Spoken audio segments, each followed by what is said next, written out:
많은 분들이 자유파 유튜브 공동생 방송을 기다리신 것 같습니다. 오늘 함께 하실 6분인데요.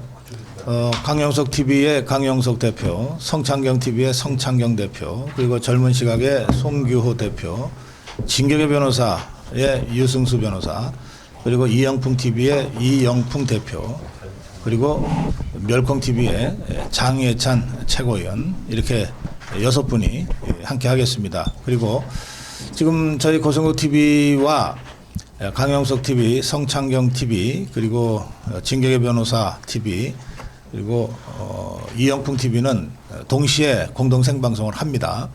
다만 송규호 대표, 젊은 시각 송규호 대표는 어젯밤 보통 밤 11시에 방송을 생방송을 하기 때문에 다시 아침에 생방송하는 게 시청자들한테 너무 피로감을 준다 해서 녹화를 하기로 했고요.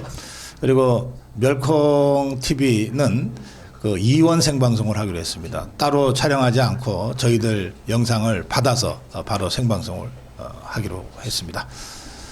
자, 이제 함께 하실 자유파 유튜버들의 인사 말씀부터 듣겠습니다.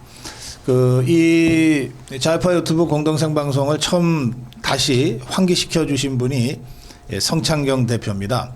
갑자기 제가 이영풍 TV에 그 통콩 콘서트 갔을 때 저를 보자마자 아니 그거 왜 다시 안 하냐고. 성창경 대표님. 예. 저 마이크 들고 하실까요? 예. 예, 안녕하십니까. 자유우파 진영의 결집과 단합이 그 어느 때보다도 중요한 시점입니다.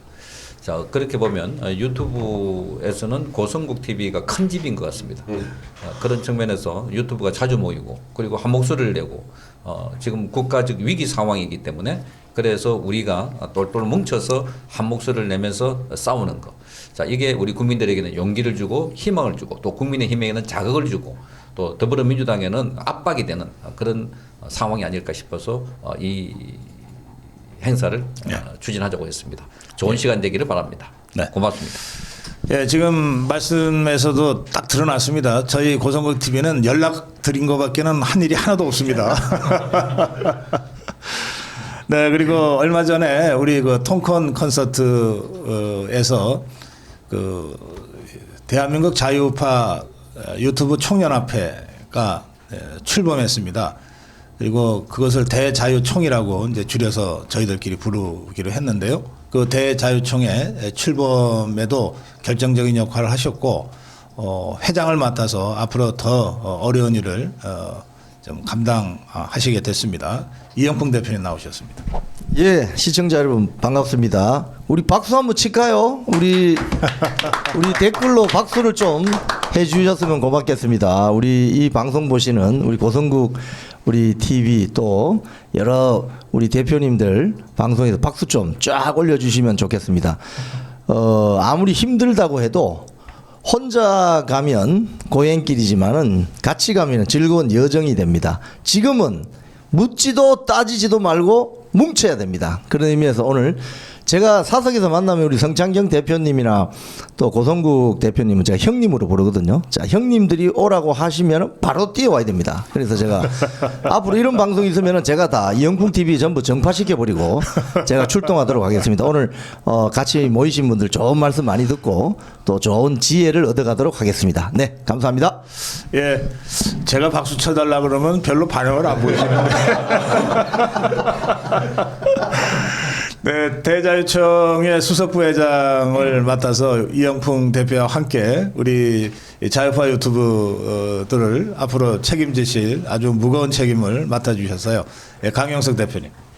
네, 오늘 이렇게 그 뜻깊은 자유우파 유튜브 연합토론회를 기획하고 개최하게 된 데는 역시 우리 고성국 박사님 그리고 우리 이영풍 대표님, 성창경 대표님이 이렇게 뭐라 그럴까요? 이니셔티브를 쥐고 이걸 주도해 주셔가지고 사실 저희가 이 유튜브가 꼭 성격들이 연예인 비슷해가지고 그 같은 파일을 놓고 경쟁하는 것처럼 이렇게 해서 사실 모이기가 굉장히 어렵습니다. 연예인들이 겉으로 보면 친한 것 같지만 사실 안 친한 것처럼 네, 유튜버들도 약간 그런 성향이 있는데 이 다 같이 품어주시고 또 이렇게 자리를 만들어 주셔가지고 저희가 이렇게 생각만으로는 그동안 많이 해왔는데 실제 하기가 성사시키기가 굉장히 어려웠던 자리 또 그리고 우리 대자유총이라는 이런 연합회도 우리 이영풍 대표님이 정말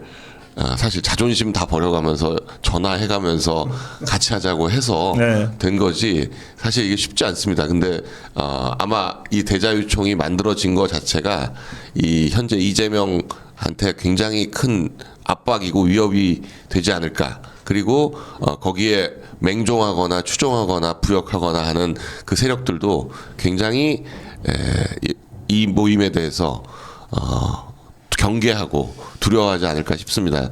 이 여론이 결국은 민주주의를 이끌어가는 가장 중요한 그 고리가 아닐까 이렇게 생각이 들기 때문에 오늘 특히나 그냥 모이기만 하는 게 아니라 다 같이 또 이런 토론회를 통해 가지고 의견을 모아가고 또 뭐 똑같은 의견으로 통일시키지는 않더라도 뭐 다 개별적으로 좀 다르죠. 그러나 하여간 그 민주주의를 지키겠다는 그 바람 이런 것들은 다들 같다 이렇게 생각하고 다 함께 모인 것 자체가 일단 큰 의미인데 앞으로 계속 많은 활동을 해나가면서 국민 여러분들께 우리 존재를 각인시켜야 될 필요가 있다 이렇게 생각합니다. 네. 예. 예, 저희가 이 자유파 유튜브가 함께 했던 그 계기가 지난번 전당대회 때였습니다. 그래서 이제 장동혁 대표 체제가 출범하는데 이 자유파 유튜브들이 그 방향을 잘 제시했다고 뭐 분에 넘치는 칭찬도 좀 받았습니다. 근데 그때 우리 송교 대표는 그때 감옥에 계셨던가요? 지난번에 모임이 있다고 해가지고 좀 놀랐습니다. 나 빼고 했었는데. 예, 감옥에서 나오자마자 7개월 동안 감옥살이를 하고 나오자마자 바로 젊은 씨가 유튜브 활동을 재개하셔가지고 많은 분들이 정말 반가워하면서도 또 걱정도 해요. 건강 걱정도 하고 저러다 또 잡혀가는 거 아니냐. 괜찮으세요? 예, 진짜 제가 안에 있을 때 그 참 많은 분들께서 저를 응원해 주셨다는 걸 제가 잘 알고 있고 그래서 이제 나와서 한 분 한 분 다 찾아봤습니다. 저를 응원해 주셨는지 아니면 저를 같이 욕을 해 주셨는지 그래도 참 다행히도 여기 계시는 모든 선배님들께서 저를 많이 응원을 해 주셨습니다. 참 감사합니다. 네. 그런가 하면 우리 그 송교 대표가 갑자기 정말 황당하게 이제 감옥에 잡혀갔을 때부터 그 진격의 변호사들이 맹활약을 하기 시작하셨는데요.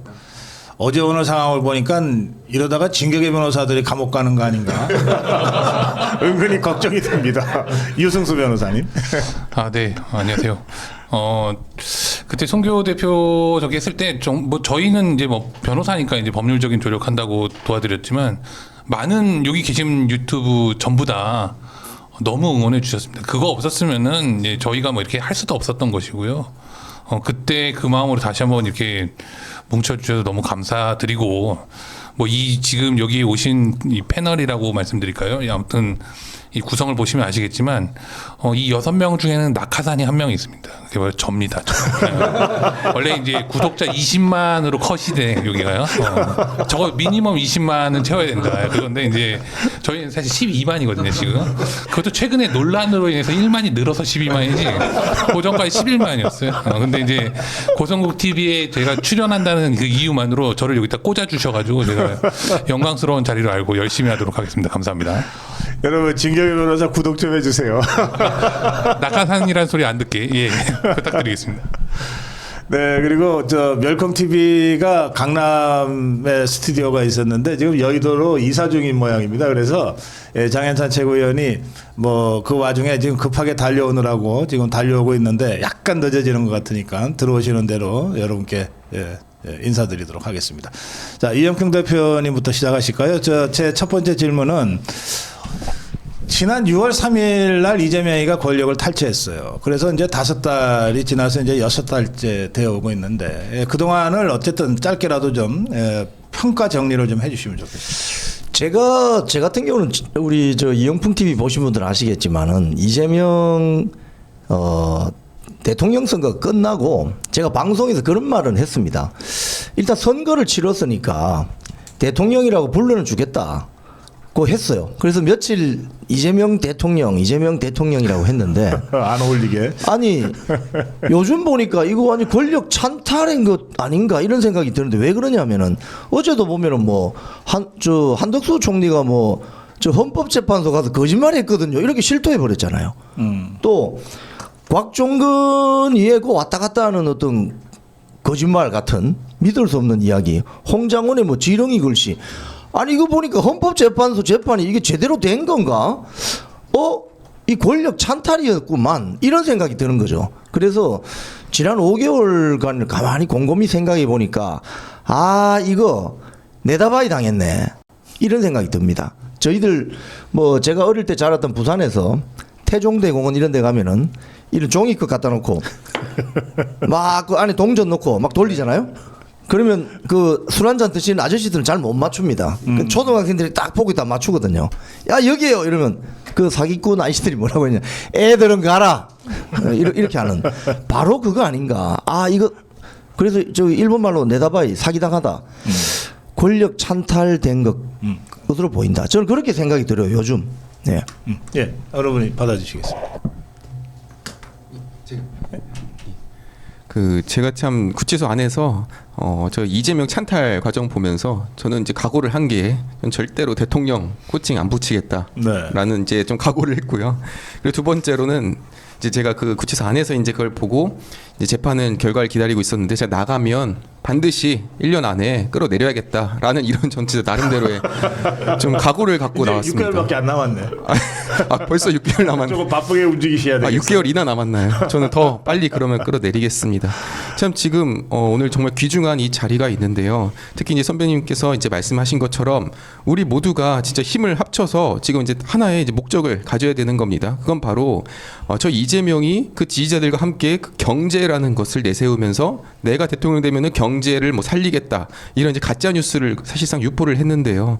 지금 결국에는 우리가 저 이재명의 경제가 정말 망쳐진다라는 거를 우리가 입증을 시켜야 됩니다. 특히 우리 청년들이 지금 이제 거의 뭐 취업승 청년이 지금 30대가 거의 수십만 명, 30만 명이 거의 달한다는 이런 기사가 나오고 있는데요. 우리 청년들이 정말 목소리를 내서 지금 저 이재명의 경제 실책 6개월을 어떻게 보면은 더 이상 5년 동안 지속하면 안 된다. 이러한 이제 정말 확신을 갖고선 모두 거리로 나오고 목소리를 내는 것이 정말 방법이 아닌가 이렇게 생각을 해봅니다. 네. 지금 찬탈이냐 폭주냐 뭐 이러는데 이재명은 기본적으로 대통령이 될 수 없는 사람입니다. 대통령이 아니고 감옥에 가야 할 자가 지금 대통령 행세를 하고 있어서 자 그래서 진짜 대통령은 감옥에 집어넣고 본인은 대통령 행세를 한다고 하는데 이미 한 5개월 지켜봤지만 나라를 거들려고 있습니다. 하루가 다르게 팍팍 내려앉고 있는 이런 상황입니다. 이미 외교 현장에서 보셨겠지만 자, 한미 관세 협상 그야말로 다 퍼주고 문 열어놓고 있습니다. 자, 이 환율이 폭등하니까 지금 국민연금까지 동원해가지고 환율 방어를 하겠다 하는데 이건 우리 D세대 후세대들이 안전판입니다. 그것까지 다 소비를 하겠다 하는 것이고 이미 지금 공직사회 잘 아시다시피 자 75만 명의 공직자들을 다 피하 구분해가지고 휴대폰까지 다 털겠다. 자 적폐 시즌 2가 시작되고 있습니다. 이게 흔히 말하는 공산혁명 말하자면 인민위원회가 대한민국에 지금 닥쳤다 이렇게 봐집니다. 자 이런 측면에서 보면은 이재명은 빨리 끌어내려야 됩니다. 지금 우리 국민들이 너무나 온순한 것 같아요. 너무나 적응을 잘하고 있는 것 같아요. 그러다 보니까 이재명 체제에서는 지금 더 이상 참을 수가 없다 하는 분노가 폭발하고 있는데 이게 더 많이 확산되고 일반화될 수 있도록 우리 유튜버들도 더 많이 노력을 해야 되지 않을까 그렇게 생각을 합니다. 네, 이재명 정권이라는 이런 괴물이 탄생하는 데는 사실은 그 불법 탄핵이라는 그런 과정이 있었습니다. 사실 불법 탄핵이라는 이 수단을 통해서 이재명이라는 괴물이 탄생을 했는데요. 이 괴물 정권이 들어서다 보니까 대한민국 전체가 또 괴물이 돼가고 있습니다. 대한민국 전체가 마치 무슨 어느 정도의 범죄를 저질러도 모든 것이 다 용인되고 그리고 어느 정도의 지위에 오르면 그 죄를 묻지 않는 것이 당연시되고 이런 근본적인 법치가 다 무너지고 있는 상황이다. 그런데 이 문제가 근본적으로는 어디서부터 잘못됐는지 우리 자유우파 국민들은 다 아십니다. 사실은 윤석열 대통령에 대한 탄핵부터 잘못된 것이라는 다 알고 계시고요. 그리고 또 그 진실 규명을 위한 법정 투쟁, 결국에는 윤석열 대통령에 대한 재판, 그리고 김영현 장관에 대한 재판, 이런 것들이 진행 중에 있습니다. 저는 고무적이라고 보는 것은 사실 이재명이라는 사람이 오히려 자유우파를 더 빛나게 해주는 거울이라고 생각을 하고요. 그리고 또 사실 이재명 같이 더러운 거울에 비춰도 정말로 자유우파는 그 빛을 가릴 수 없을 정도로 아주 눈부시게 빛나고 있습니다. 여러분들께서 계시지 않았다면은 지금 여기까지 법정에서든 아니면 사실적으로든 어떤 여론적으로든 이 문제를 여기까지 끌고 올 수도 없었다. 고지가 멀지 않았다. 이렇게 말씀드리겠습니다. 네, 지금 6월 3일 이재명이가 권력 찬탈한 이후 한 6개월 가까이 되는 이 상황을 총평을 짧게 지금 듣고 있는 중입니다. 예, 강용석 대표님. 네, 벌써 6개월이 다 돼가는데 6개월 만에 나라 튼튼했던 그리고 어느덧 선진국에 접어들었다라고 했던 대한민국이 이렇게 무너질 수 있구나. 이게 뭐 굉장히 튼튼하고 오래가고 당연하고 이렇게 생각했던 게, 그리고 언제나 그 경제는 성장하고 그리고 사회는 발전하고 이렇게 우리는 늘 생각해 왔는데, 이게 최고 권력자 한 명이 누가 되느냐에 따라서 나라가 이렇게 순식간에 피폐해질 수 있구나, 이런 거를 깨닫고 있는 요즘인 것 같습니다. 특히나 경제적으로 너무나 무능하고 또 무책임한 그런 정책들이 남발되니까 그에 따라서 점점 아직까지 실감 못하셨던 분들도 계셨겠지만, 이제 뭐 부동산 문제도 그렇고 환율 문제도 그렇고 이제 하루하루 실감하실 수밖에 없을 겁니다. 물가도 그렇고 이런 것들이 이 국민들의 분노를 일으켜서 결국 뭐 결과는 결국 선거로 말을 해야 되니까 내년 지방선거부터 시작해서 차분히 우리가 반격을 해나가야 된다, 이렇게 생각을 합니다. 예. 뭐 여기 우리 자유파 유튜브들이나 평론가들은 다 지상파 종편에서들도 활동을 했거나 다 하고 있는 분들이고, 그래서 방송 시간에 늦으면 이게 어떤 심정인지를 누구보다 잘 알아요. 우리 조금 전에 막 들어오셨어요. 장해찬 최고위원님 박수 좀 쳐드릴게요. 예. 제가 오다가요, 그냥 이대로 부산으로 가버릴까 하다가 네, 늦어서 죄송합니다. 네, 저 이제 이재명 6개월을 겪으면서 저는 요새 오히려 이 해외 정치가 어떻게 돌아가고 있는지 공부를 많이 하거든요. 책도 그런 쪽으로 쓰고 있고. 왜냐하면 많은 시청자분들이 공감하실 텐데 한국 상황만 봐서 너무 암울해가지고, 그러니까 뭔가 빗줄기가 필요한데요. 근데 여러분, 공부를 할수록 놀라운 게 이 영국, 프랑스, 독일, 뭐 여러분 잘 아시는 미국, 일본, 그리고 한때 좌파들의 성지였던 남유럽, 이탈리아, 스페인, 포르투갈, 동유럽, 폴란드까지 다 우리가 지금 겪는 이 아픔을 한 5년, 10년 먼저 겪었어요. 무슨 말이냐면 아주 강력하고 독재적인 좌파 정권이 집권을 해서 이제 그 나라 절단났다. 좌파 독재 시대가 펼쳐진다 싶은데, 또 그 유럽의 국민들이 그거 한 5년 겪으니까 진절머리를 치면서 지금 소위 언론이 극우정당 하는 나라가 다 지지율 1등, 2등 하고 있거든요. 올해 기준으로는 영국과 프랑스, 독일의 정당 지지율이 1등 정당이 기존의 우파 좌파 정당이 아니라 언론에서 다 극우라고 불리던 정당들이에요. 그래서 이제는 슬그머니 언론이 극우 정당이라 안 하고 우익 정당이라고 표현을 해요. 영국 개혁당 지지율이 지금 35%가 나오면서 이제 다음 총선에서 과반이 확실시되고 있어요. 보수당도 아니고 노동당도 아닙니다. 포르투갈에서는 체가라는 극우 정당이 2등을 하고 있고요. 프랑스에서는 르펜의 후계자인 바르델라가 다음번 마크롱 다음 대통령 누구랑 붙어도 1등을 한대요. 이번 주에 나온 여론조사인데. 그러니까 왜 갑자기 해외 이야기를 하냐. 지금 너무 힘들지만 우리 대한민국이 한 5년 3년 늦게 따라갈 뿐이다.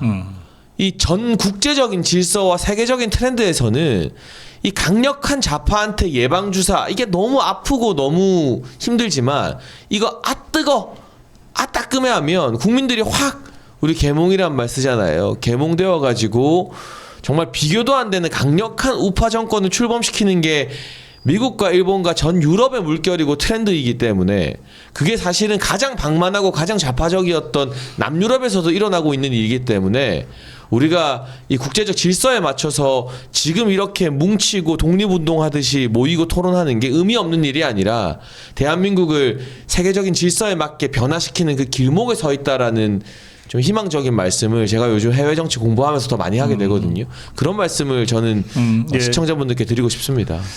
장해찬 최고위원 말씀 들으니까 사실 아주 강력한 자유파 정권으로 정권 국정을 운영하려고 했던 사람이 윤석열 대통령이잖아요. 그러니까 시대 흐름에 너무 앞서 나갔던 거 아닌가 하는 생각도 들어요. 지금 윤석열 대통령 사례를 또 여러 나라에서 보고 또 배우기도 하고 그러거든요. 예. 자, 이렇게 그 총괄 평가를 짧게 그 한 말씀씩 하셨는데 이제 이 6분의 말씀 중에도 우리 경제 외교 민생의 어려움에 대한 그 걱정들과 이런 것들이 다 묻어납니다. 그래서 특히 우리가 그 뭐 먹는 거 먹고 사는 것도 거의 통상 수출에 그 의존하고 있고 특히 국가안보는 국제외교 국제정치 속에서 그 나라의 그 정말 운명이 걸려 있는 영역이잖아요. 그래서 두 가지로 나누겠습니다. 그 외교안보와 관련된 영역 그리고 민생과 관련된 영역이요.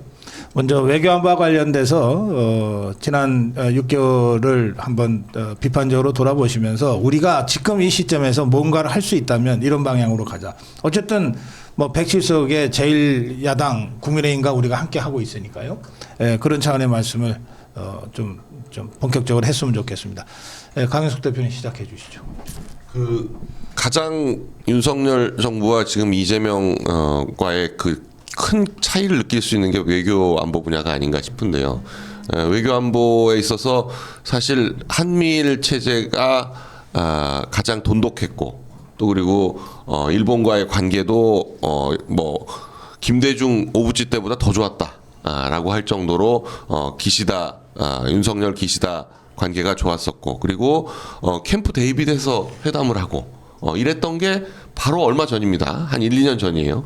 그런데 지금은 백악관 가가지고 30분 잠깐 눈도장 찍으려고 뭐 3,500억 불인지 얼마인지 모르겠지만 계속 그 금액이 올라가요. 처음에 저는 그 한덕수 최상목 때 관세 얘기를 할 때 분명히 1,500억 불로 시작했던 얘기를 들었거든요. 그게 네. 뭐 많아야 2,000억 불이고 안 그러면 1,000억 불까지 떨어질 수 있다 뭐 이렇게 하고 미국 쪽에서도 충분히 그런 것에 동의한 걸로 돼 있고 뭐 패키지 딜 해가지고 안보까지 한꺼번에 같이 간다 이렇게 얘기가 됐었는데 그 정권 바뀌고 나서 갑자기 이 금액이 한 서너 배가 점프를 해가지고 이건 뭐 지금 나와 있는 팩트시트상으로 하더라도 3,500억 불에 1,500억 불에 또 우리 알지도 못했던 갑자기 안보 비용이 한 560억 불 추가가 돼가지고 그것만 하더라도 일본의 5,500억 불보다 많거든요. 네. 그런데 또 그 뒤에 뭐가 숨어 있는지 알 수가 없다. 매번 얘기할 때마다 바뀌고 아직도 협상은 끝나지 않았다면 도대체 그동안 뭘 한 거냐. 여러 차례 너무나 잘된 협상이라고 얘기했던 게 다 거짓말 아니냐. 이렇게 국민들을 속여가면서 과연 이 무신분립 아닙니까? 믿음이 없으면 도대체 서 있을 수가 없는 건데 그 국민들이 이제 그걸 하나씩 깨달아 가고 있다. 그런 과정이다 이렇게 생각을 합니다. 예, 지금 말씀하셨지만은 저는 뭐 원칙적으로 대한민국이 친중 국가가 될 수 있느냐? 저는 불가능하다고 생각합니다. 왜냐하면은 1950년 6.25 전쟁 때 우리의 아버지, 우리의 또 선친들이 무엇을 위해서 피 흘리면서 그 싸움을 벌였습니까? 공산당 세력으로부터 대한민국을 지키기 위해서 자유민주주의 체제를 만들기 위해서 그 피를 흘린 대가가 지금 자유민주주의 대한민국인데 그래서 이 본질적으로 대한민국이라는 나라는 친중 국가가 될 수 없어요. 그런데 친중 국가로 만들자고 하는 세력이 지금 이재명 민주당 세력 아니겠습니까? 그러니까 이 옷이 안 맞는 거예요. 그러니까 거기에 대해서 전 세계 자유 진영들이 쟤 좀 이상해. 쟤 원래 자유 진영인데 왜 친중으로 가려고 하지? 거기에서 모든 문제가 발생하는 거예요. 지금 방금 우리 강용석 우리 변호사님 말씀하신 것처럼 그냥 윤석열 정권 때 그 놔뒀으면은 한 1,500불 수준으로 그냥 뭐 충분히 갈 수 있는 상황인데 갑자기 정권이 찬탈되고 친중 성향의 세력들이 설치기 시작하면서 국민들의 호주머니가 지금 탈탈 털리게 생겼습니다. 지금 이 방송 보시진 않겠지만 1번 찍은 분들 호주머니 탈탈 털릴 준비하시기 바랍니다. 네. 보고 있습니다. 정신 차리세요. 예, 지금 그 이재명 정권의 특징을 외교적으로 하나 표시하려고 그러면 겉으로는 미국과 아주 친항처럼 하지만 속으로는 완전히 철저하게 친중 종북 뭐 이런 거 아닐까 이렇게 보여집니다. 그러니까 그게 국내에서도 지금 중국 반대하는 시위를 하거나 젊은이들이 뭐 이렇게 CCP 아웃 이렇게 하면 그거 깽판을 치고 있다 이렇게 말하면서 단속하라고 하고 있는 게 이재명입니다. 이번에 G20 회의 가서도 독일 총리가 이재명에게 직접 물어보기를 자, 중국을 어떻게 생각하느냐. 예. 이 말은 지금 국제사회에서 이재명은 또 대한민국은 완전히 친중국가 작용화 아니 공산화되어 가고 있다. 이렇게 읽고 있는 것 같아요. 그러니까 이재명은 뜬금없이 어떻게 독일이 통일이 됐냐고 뭐 이런 걸 물었는데. 자, 그러니까 이재명의 화법은 남에게 덮어 씌우기 또 상대방의 책임 돌리기 뭐 이런 것들인데 이번에도 G20 회의에 가서 보셨겠지만 왕따 당하고 있다는 게 적나라하게 드러났습니다. 그러니까 영어도 제대로 못하는 데다가 이 신발 굽 높이 신발을 신고 왔다 갔다 했지만 누구도 이재명에게 손을 내밀지 않고 있는 지난번에 에이펙 회담도 마찬가지입니다. 자, 트럼프는 한국에 들어와서 이재명 만나고 뭐 예의상 만나고 갔지만 에이펙 정상회담 자체도 참석하지 않았던 것이었습니다. 그러니까 오죽하면 이재명이 미국에 갔을 때 트럼프가 숙청과 혁명이라는 용어를 썼겠습니까? 그 외국 정상을 불러놔놓고 거기 SNS에 숙청하고 혁명이 일어나고 있다. 이런 게 정말 그러니까 이 고스란히 이재명 리스크가 대한민국 국민들에게는 참을 수 없는 견디기 힘든 고통으로 다가오고 있다는 거. 그래서 빨리 이재명을 끌어내려야만 대한민국 그 국가가 정체성이 바로 서지 않을까 그렇게 봅니다. 그 외교 안보 이야기하다 갑자기 키높이 구두 이야기가 나오니까 하여간 공식 석상에서 과할 정도로 키높이 구두 신는 남자들 치고 정상이 없긴 해요. 네. 그리고 이재명 말고 누구 하나 더 떠오르죠, 여러분. 네. 그러니까 저는 우리가 이 외교 안보에 대해서 오늘 토론의 주제가 반 이재명 전선이 해답이다라는 것처럼 외교 안보 관련해서는 국민의힘과 보수 우파 세력이 반중 전선을 쳐야 된다고 생각을 합니다. 이거 눈치 보고 쭈뼛쭈뼛 거릴 게 아니라요. 제가 요새 꽂혀 있는 게 해외 정치다 보니까 또 외국 이야기를 하는데 다카이치 사나이 총리가 지금 중국이랑 세게 붙잖아요. 그래서 물론 나름의 공경도 있을 겁니다. 중국이 또 뭐 전랑 외교니 뭐니 막 일본 압박하고 하는데 국내 지지율이 엄청나게 올랐어요. 그리고 특히 70%대 네. 기록되죠. 30대 이하에서는 85%래요. 그 다카이치 사나이의 강경한 반중 노선과 투쟁에 일본의 20대 30대 젊은이들이 열화와 같은 환호를 보내고 있거든요. 그러면 바깥에서 좀 어려워도 그 정치 동력으로 마음껏 다 이 뜻을 펼칠 수가 있습니다. 우리도요. 제가 최근에 국민의힘 의원들 만나면 많은 이야기하는 게 대장동 항소폭이나 체제 전쟁이나 다 너무너무 중요한 이슈지만 실제로 정치에 별 관심 없는 소위 그놈의 중도층이나 온라인에 활동 많이 하는 젊은 사람들은 뭐에 더 열받느냐? 중국인이 경복궁에 똥 싼 거에 더 열받아요. 그 이야기를 누군가 국민의힘에서 꺼내서 관광객들이 국내에서 추태 부리는 거 규제하겠다. 대한민국 봉이 아니다. 막 이런 이야기만 해도 엄청난 환호가 전 따라올 거라고 확신을 하거든요. 그러니까 이 반중 정책을 가장 선명하게 제시했던 정부가 저는 윤석열 정부라고 봅니다. 대선 공약에서 중국인 부동산 투자 규제라던가 투표권, 상호주의 등등을 이야기했고 지금의 국민의힘은 그 정도 수준을 지금 마지못해 조금 따라가고 있어요. 그러니까 이재명 정부의 외교 안보 정책이 잘못됐다고 지적만 할 게 아니라 그럼 국민의힘과 보수 너네가 가지고 있는 외교 안보 정책은 뭐냐? 반중 전선으로 뭉치면 이거는 8대2. 국민의 80%가 중국을 싫어하거든요. 그렇습니다. 그 반중 전선으로 이재명 정부의 친중 노선을 지적할 수 있는 구심점 되는 정책들과 메시지들이 국민의힘과 보수 우파 세력에서 저는 더 강력하게 눈치 보지 말고 뭐 협중이다 뭐다 이런 프레임에 눈치 보지 말고 강력하게 나와야 된다고 봐요. 네. 유승수 변호사님, 그 외교 안보 얘기를 하는데 이게 키높이 구두가 갑자기 튀어나왔는데 그게 이제 뭐 그 키높이 구두를 공식 석상에서 신고 다니는 자들을 보면 키높이 구두가 아니라 정상 구두를 신으면은 안경 쓴 키 작은 남자가 되더라고요. 그것 때문에 그런 건가? 그 우리가 이번 외교를 하면서 깨달은 외교를 했다고 볼 수 있는지 모르겠지만 아무튼 그 외교 장면에서 보면은 되게 신기한 걸 봤습니다. 우리가 그 트럼프 대통령의 체형이 이제 정상인의 체형이라고 본다면 이상한 체형이 하나가 있더라고요. 엄청나게 앉은 거랑 선 거랑 거의 비슷한 사람이 있더라고요. 그래서 그 사람은 그거를 갖다가 메꾸기 위해서 어떻게든 근데 그 사람의 신체 체형만 그런 게 아닙니다. 이재명의 신체 체형만 그런 게 아니라 실제 이재명이라는 사람, 이 사람이 취하고 있는 외교 정책조차도 그와 같이 키높이 구두를 신고 있었던 거죠, 사실은. 아하. 사실은 어떤 외교라는 것이 근본적으로 원래 본질적인 그 정부의 성향이나 아니면 그 정부의 정책을 벗어날 수는 없지 않습니까? 대한민국이 그동안 우파 정권 하에서 얼마나 외교관들이 뛰어나냐, 이 역량을 세계적으로 사실 인정받고 있었죠, 사실. 그런데 그게 진짜 그러면 외교관들의 역량만으로 된 게 아니라는 겁니다.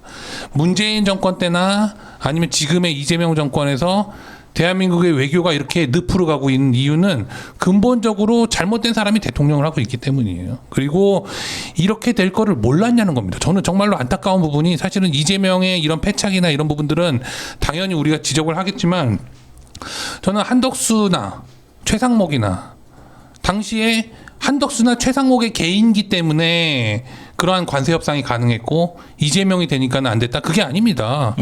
윤석열 정권이 있었기 때문에 우파 정권이 있었기 때문에 자유민주주의를 채택하고 있는 대한민국이 있었기 때문에 그와 같은 외교와 관세 협상이 가능했던 것이고요.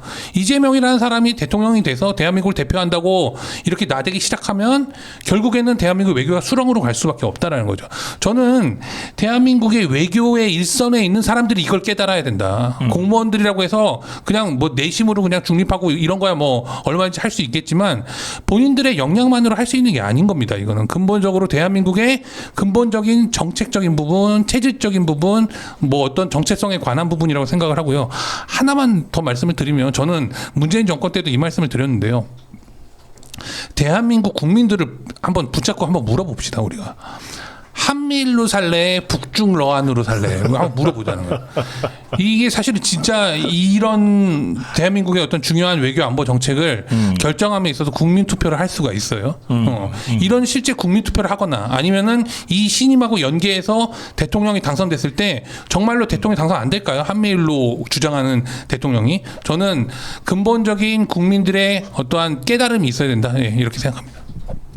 참 그 지금까지 많은 시청자분들께서 되게 공감도 많이 하실 거고 힘이 날 것 같습니다. 특히 이제 국민의힘에서 이 답답한 얘기 듣다가 참 이 방송을 보면서 많이 이렇게 속 시원한 이런 감정을 저도 참 느끼고 있고요. 저는 이 이재명의 외교를 보면서 윤석열 대통령의 정말 이 재평가가 하루하루 이어진다고 보고요. 아마 이제 그 키높이 구두를 신은 그 두 사람이 볼 때 윤석열 대통령의 이 외교 활동을 보면서 내가 하면 더 잘하지 않을까라는 생각을 했을 거예요. 그래서 윤석열 대통령이 만찬장에서 뭐 롱롱 타임하고도 노래도 부르고 뭐 만찬도 갖고 하는 걸 보면서 이재명도 내심 본인도 가면은 그렇게 대우를 받겠지 생각하고 갔을 텐데 아메리칸 파이는 아무나 하나. 아무나 못하더라고요. 제가 유튜브를 찾아보니까 기둥만 나오고 이재명 얼굴이 안 나오지 않았습니까? 그리고 이제 그 또 다른 또 키높이 구두를 신고 또 막세사를 많이 착용한 모 정치인도 내가 이제 선거를 치르면은 윤석열 대통령이 지방선거 압승한 것처럼 내가 이기겠지 해서 같이 선거를 치러봤더니 완패를 하지 않았습니까? 참 이런 점에서 그동안 이제 많은 이 올드 미디어에서 윤석열 대통령이 외교나 이런 정치 이런 성과에 대해서 얼마나 악의적인 공격을 했는지가 지금 매일 하루하루 지날수록 이게 재평가가 되고 있는 것 같고요. 특히 지금 청년들이 이런 외교와 관련해서 지금 이제 반중 노선, 특히 이제 CCP 아웃을 외치고 있는데 그동안 우리 우파 진영에서는 친미 그리고 친이를 외쳤다면 지금 청년들은 이제 반중을 외치고 있는데 저는 이 전략이 상당히 효과적이고 좀 유효하다고 생각을 합니다.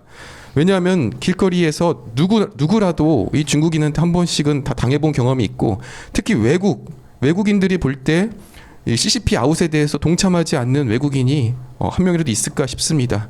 이런 참 우리 기존에 우파를 지켜온 이런 이제 참 선배님들과 그리고 우리 새로운 지금 떠오르는 이 청년들이 함께 이 외교와 관련해서 힘을 합쳐서 맹공을 펼치니까 저 이재명의 저는 친중 행보가 정말 여과 없이 드러나는 것 같아서 요즘 참 기분 좋게 이렇게 상황을 지켜보고 있습니다. 네, 우리나라 그 자유파 국민들의 집회와 시위 행진이 그 외국 관광객들에게 굉장히 새롭고도 신기한 이런 경험이어서 관광 투어 코스로 그게 들어간다는 보도도 있었어요. 근데 실제로 그 행진을 하다 보면 외국인들을 많이 보게 되는데요.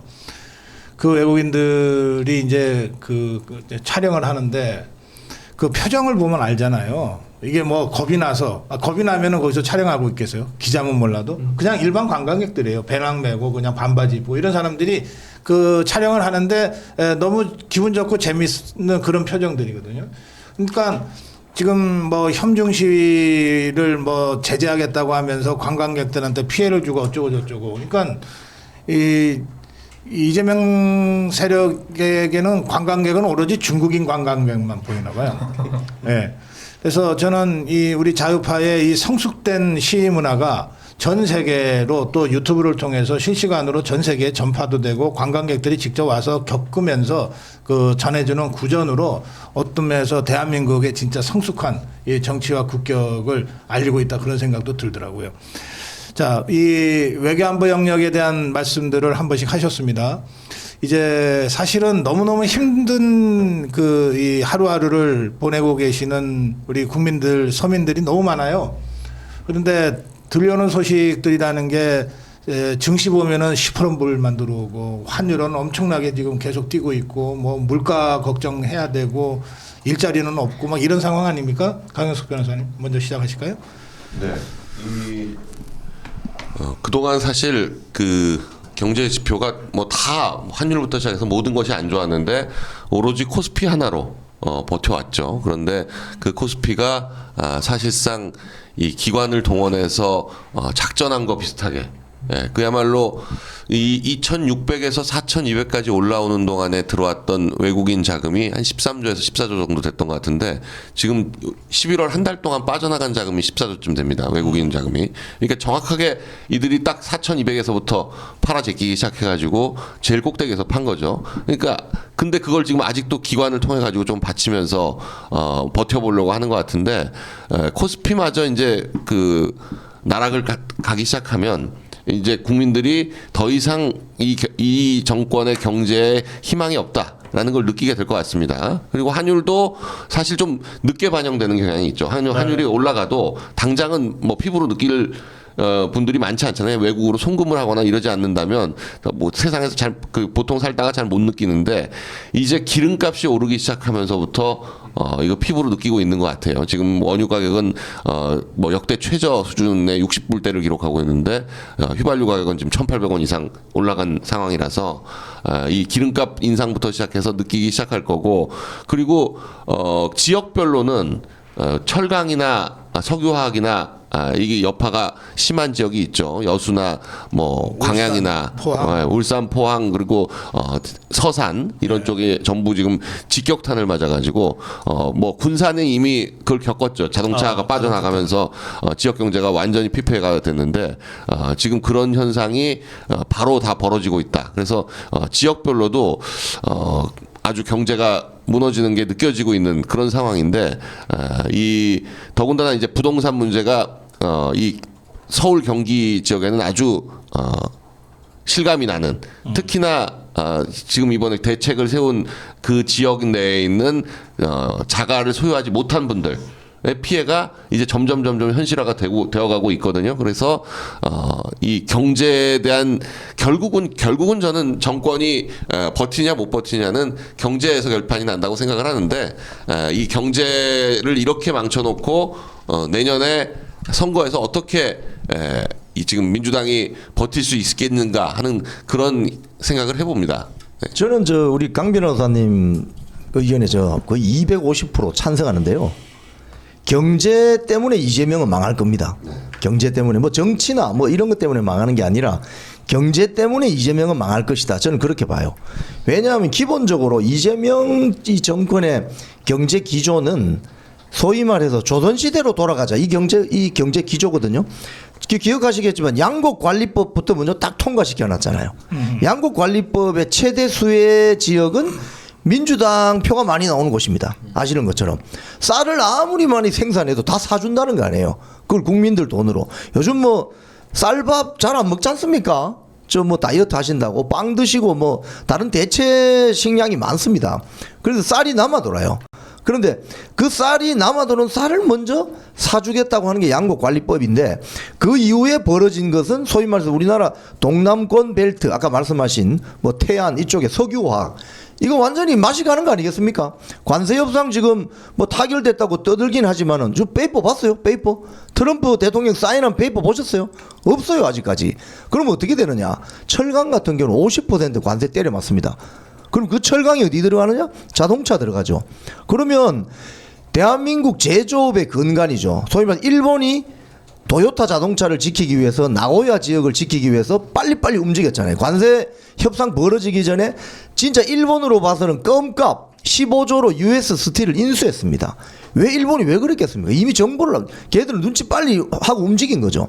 그런데 우리는 그 대통령 멀쩡한 대통령 끌어내리려고 저 난리를 치다가 다 타이밍 잃어버리고 철강 강판 50% 관세 맞으면은 현대자동차 팔리겠습니까 저거? 지금 그것뿐만이 아니고 대구 경북 지역이나 부산 경남 뭐 전남 지역의 일부 이쪽에 자동차 벨트가 다 망하게 생겼다고요. 그러니까 이런 것들이 당장에는 내 호주머니에 변화가 없어서 잘 못 느낄 수 있지만 중장기적으로 다 틀린다니까요. 그래서 결국은 이재명 정권이 망하면 경제 때문에 망할 것이다. 저는 그렇게 봅니다. 그 영화 그 오징어 게임을 보면은 그 대사가 나옵니다. 이러다 다 죽어. 이거 다 죽. 근데 그 오징어 게임을 하면서 계속 끝까지 그래도 조금이라도 더 살라고. 사실은 다 죽는 거 아니에요 결론은. 근데도 조금 더 사는 게 의미가 있는 건지 뭔지 모르겠지만 그래 조금 더 살기 위해서 계속 발버둥을 치지만 결국엔 다 죽습니다. 문제는 경제가 지금 그런 식이라는 겁니다. 근데 우리가 그동안 이제 좌파들의 행태를 보면은 경제가 폭망하지 않을 정도로 어떻게든 모든 사람이 노력을 해서 이렇게 심폐소생기를 달아놓고 또 그냥 대충 덮어서 가고 또 이제 어떤 기업의 진짜 혁신적인 어떤 그런 성과들로 인해서 간신히 또 이렇게 굴러가는 면이 있었거든요. 저는 사실은 당연히 대한민국이 경제가 망하라고 고사를 지내는 사람은 전혀 아닙니다. 저는. 그렇지만 지금 말씀하신 것처럼 저희가 아무리 이렇게 얘기를 해도 이재명 정권은 결국에는 경제를 돌이킬 수 없습니다. 지금 수준으로 가면은 사실 많은 분들께서 부동산만 놓고 보더라도 야 저렇게 올려놓으면 이게 가능한 건가라고 문재인 정권 때 걱정을 많이 하셨죠. 근데 그 짓을 또 한 거예요. 지금 이재명 정권 들어가지고. 그래서 결국에는 이제 돌이킬 수 없는 수준에 이르렀고. 이제 마지막 이제 대한민국 경제의 주춧돌이라고 얘기되는 이제 수출이라는 것도 의미가 없을 정도로 이제 해외 공장 이전이 다 가속화될 것입니다. 그러면은 결국에 이 대한민국 경제를 뒷받침하는 근본적인 원동력이 상실되는 수준에 이른다면 그제 가서는 또 다른 거 탓을 하겠죠. 다만 대한민국의 중도라고 하는 그러니까 정치 무관심층이 있죠. 정치 무관심층은 결국에는 경제가 흔들리면 그제서야 움직이는 경향이 있거든요. 저는 결국에 지금 말씀하신 것처럼 이재명 정권은 경제로 망할 것이다. 그것이 얼마 남지 않았다 이렇게 생각합니다. 예, 저는 기본적으로 이재명은 경제에 관심이 없다 이런 생각이 들어요. 이 이재명은 대통령이 왜 됐나? 대한민국 국가를 뭐 부강하게 만들고 국민들이 잘 살게 만들고 그거가 아니라 자신의 사법 리스크 말하자면 굴속 안 되기 위해서 감옥 안 가려고. 감옥 안 가려고 자기가 본인 이야기한 것처럼 감옥에 가면 한 50년 썰을 것 같으니까 그래서 대통령이 되느냐 감옥에 가느냐 그래서 대통령 되기 위해서 온갖 수단과 방법을 다 동원했다. 네. 그 중에는 부정선거도 있을 것이다 추측이 되고 자, 그래서 이재명 관련해서는 지금 미국이 우리나라 경제에 압도적인 영향을 미치고 있지 않습니까? 미국은 트럼프는 딱 정해져 있는 것 같아요. 이재명을 압박하는 거. 그러니까 이재명을 압박하는 것이 대한민국 국민들에게 압박하는 건 아니지만 결과론적으로는 대한민국은 주권 국가고 이러다 보니까 이재명에게 불리한 거, 이재명이 안 좋은 걸 다 쓰다 보니까 국민들이 그 피해를 고스란히 보고 있습니다. 환율도 그렇고 주가도 그렇고 지금 뭐 망가지는 게 한두 가지 아니지 않습니까? 이 환율을 방어한다고 아까 말씀드린 것처럼 국민연금을 투입하겠다. 국민연금이 해외 주식을 사는데 그걸 못 사게 달러를 못 들어가게 차단한다든지 정시에도 또 영향을 미쳐가지고 정시 정권 회사에도 그렇게 영향을 미치겠다. 자 이거 보면 그야말로 자기 잠깐 인기, 자기 지지율을 지키기 위해서 국민 경제가 무너지든 망가지든 관계없다라는 게 이재명이고 자 이 대장동 사건을 보면 이재명이 성남시 그 예산이 뭐 1조인가 2조인가 그렇지 않습니까? 그런데 대장동, 백현동 할 것 없이 성남시 전체를 범죄 구역으로 만들어버린 것 같은데 대한민국 지금 예산이 700조가 넘습니다.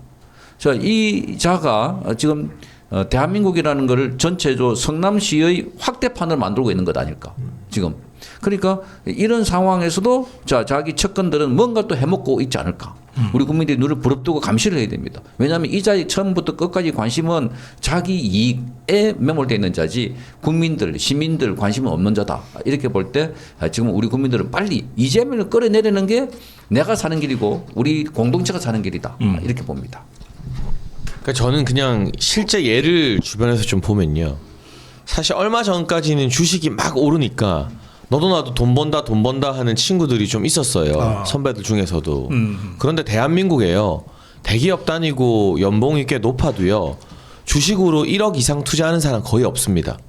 진짜 부자 아니면.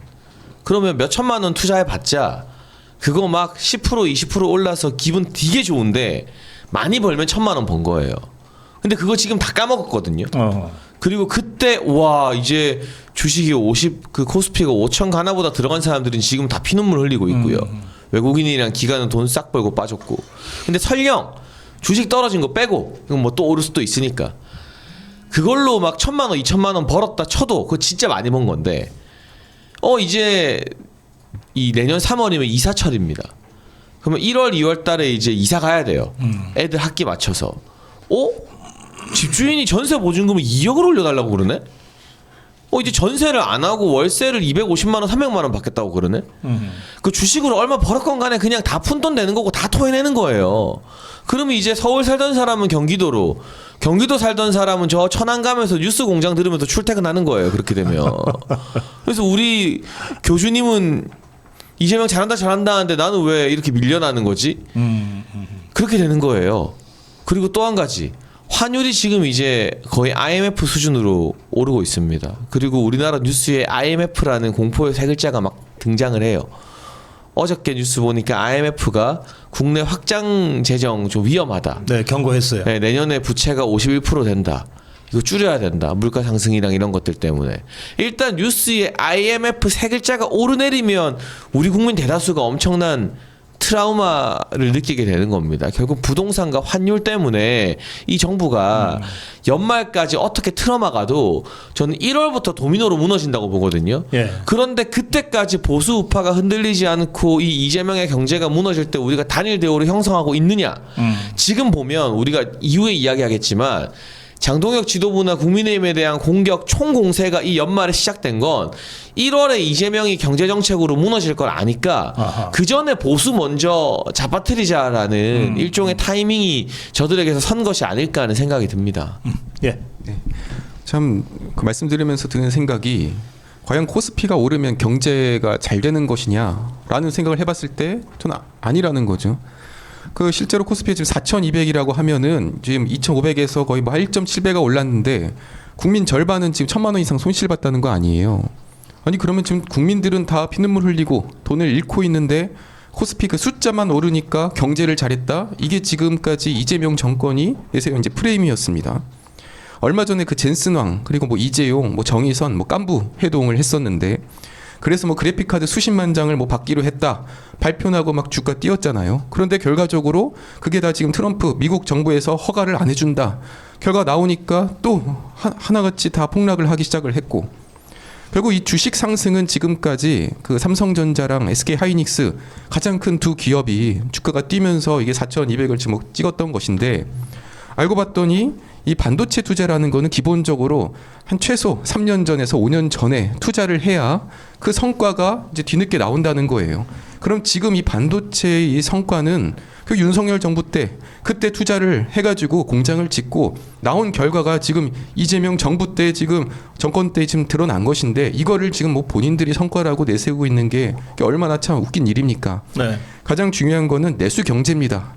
환율 오르니까 내수 경제가 박살이 났어요. 특히 윤석열 대통령 탄핵에 가장 찬성을 했던 화물연대 지금 기름값 올라가지고 지금 피눈물을 흘린다고 하고 윤석열 대통령 탄핵에 찬성했던 그 홈플러스 직원 노조들 지금 다 직장이 잘리고 없어지지 않았습니까? 가장 중요한 건 내수 경제고 이재명이 성남시장 때부터 경기도지사 그리고 지금 이 대통령 찬탈 때까지 단 한 번도 내수 경제를 살려본 적이 없다는 것을 이번에 우리 국민 모두가 두 눈 똑똑히 지켜보고 있습니다. 지금 그 주가 이야기하면은 사실 주식 전문가는 제가 아니고 강용석 변호사님인데 제가 저 번데기 앞에서 주름 좀 잡겠습니다. 하세요. 네. 상당한 경제 전문가신데 제 말이 틀리면 한 수 가르쳐 주십시오. 주가란 것은 경기 선행지수잖아요. 한 6개월 정도 경기가 어떻게 갈 것인가 미리 점쳐질 수 있는 인디케이터인데 이게 갑자기 뭐 5천까지 오른다면 그러니까 한국 경제가 지금 향후 6개월 사이에 엄청난 지금 전망이 밝다는 그런 거거든요. 통상적으로. 근데 그러하냐? 아니다는 거예요. 이게 아까 우리 성창경 대표님도 말씀하셨지만은 기관의 어떤 그런 어떤 돈 또는 외국인 매수 이런 것들로 인해서 일시적으로 붕 뜬 겁니다. 이게 붕 뜬 건데 결국 여기에 개미들은 왕창 또 같이 따라 들어갔다가 뒤늦게 따라 들어갔다가 지금 완전히 쌍코피 흘리는 거 아닙니까?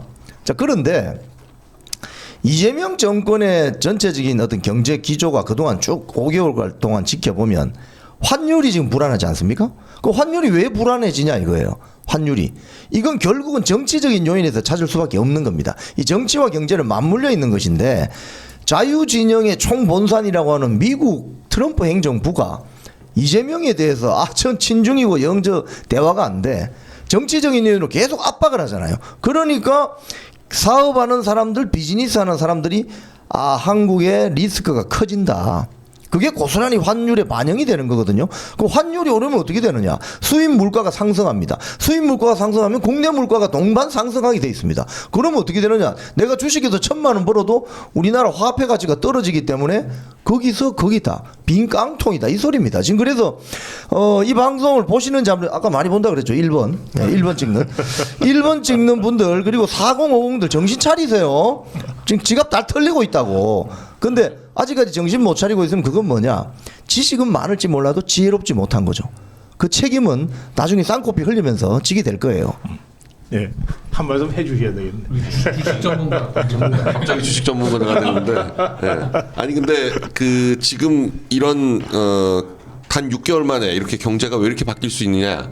제가 볼 때는 이 트럼프의 세계 정책하고 딱 맞물려 있는 것 같습니다. 이 관세 협상도 그렇고 뭐 미국이 한국을 대하는 태도가 예전에 윤석열 대통령 때와는 완전히 달라졌다는 걸 모든 국민들이 제대로 느끼셔야 되는데 아직도 보면 여론조사 같은 것에서 이재명 지지한다는 사람들이 이재명 지지하는 이유에 외교를 잘해서라고 대답을 하는 사람이 제일 많아요. 근데 외교를 잘하면 지금 관세 협상이 이 모양일 리가 없고 경제가 이렇게 나락으로 떨어지기 되지 않을 것 같은데 사실 지금 환율도 이렇게 급격히 상승해야 될 이유가 하나도 없죠. 경제 전반적으로 조금 나빠진다고 하더라도 조금 나빠지는 정도로 해야지 지금 IMF 때도 뭐 최고조는 1900 몇십 원까지 갔지만 1년 평균으로 따졌을 때 1390원 98년도예요. 98년도 그게 제일 높았던 건데 1년 평균으로 따지면 리만 브라더스 났을 때는 1300 원대 초반 1320원 이 정도였는데 지금 올해 지금 평균이 1420원 정도 된다는 건데 그러니까 IMF 때보다 높은 거죠. 높은 건데 내년엔 지금 그거보다 더 높아서 1450원 이상이 될 게 명확하다. 지금 1,500원이 뭐 뉴노멀이 될 거다. 뭐 이런 소리를 하고 있는데 1,500원이면 우리나라 경제가 제대로 버텨낼 수가 없습니다. 그 이재명도 똑같은 말을 했었거든요. 모든 국민들이 호주머니에서 7%씩 다 뜯긴 거나 똑같다. 이런 얘기를 했는데 지금은 거기에 대해서 한마디도 안 해요. 저는 이재명이 한 말은 이재명이 한 말로 돌려주고 싶은데 9월 달에 타임하고 인터뷰할 때 분명히 3,500억 불을 그대로 받아들였으면 자기 탄핵됐을 거라고 본인이 그랬는데 이건 3,500억 불에다가 1,500불 얹어가지고 받았으니까 당연히 탄핵돼야 되는 거 아닌가 싶을 정도입니다. 예. 우리 이 민생에 대한 말씀들을 쭉 들어봤습니다. 혹시 여러분들 최근 며칠 사이에 좀 느끼시는지 모르겠는데 저만 느끼나 모르겠어요.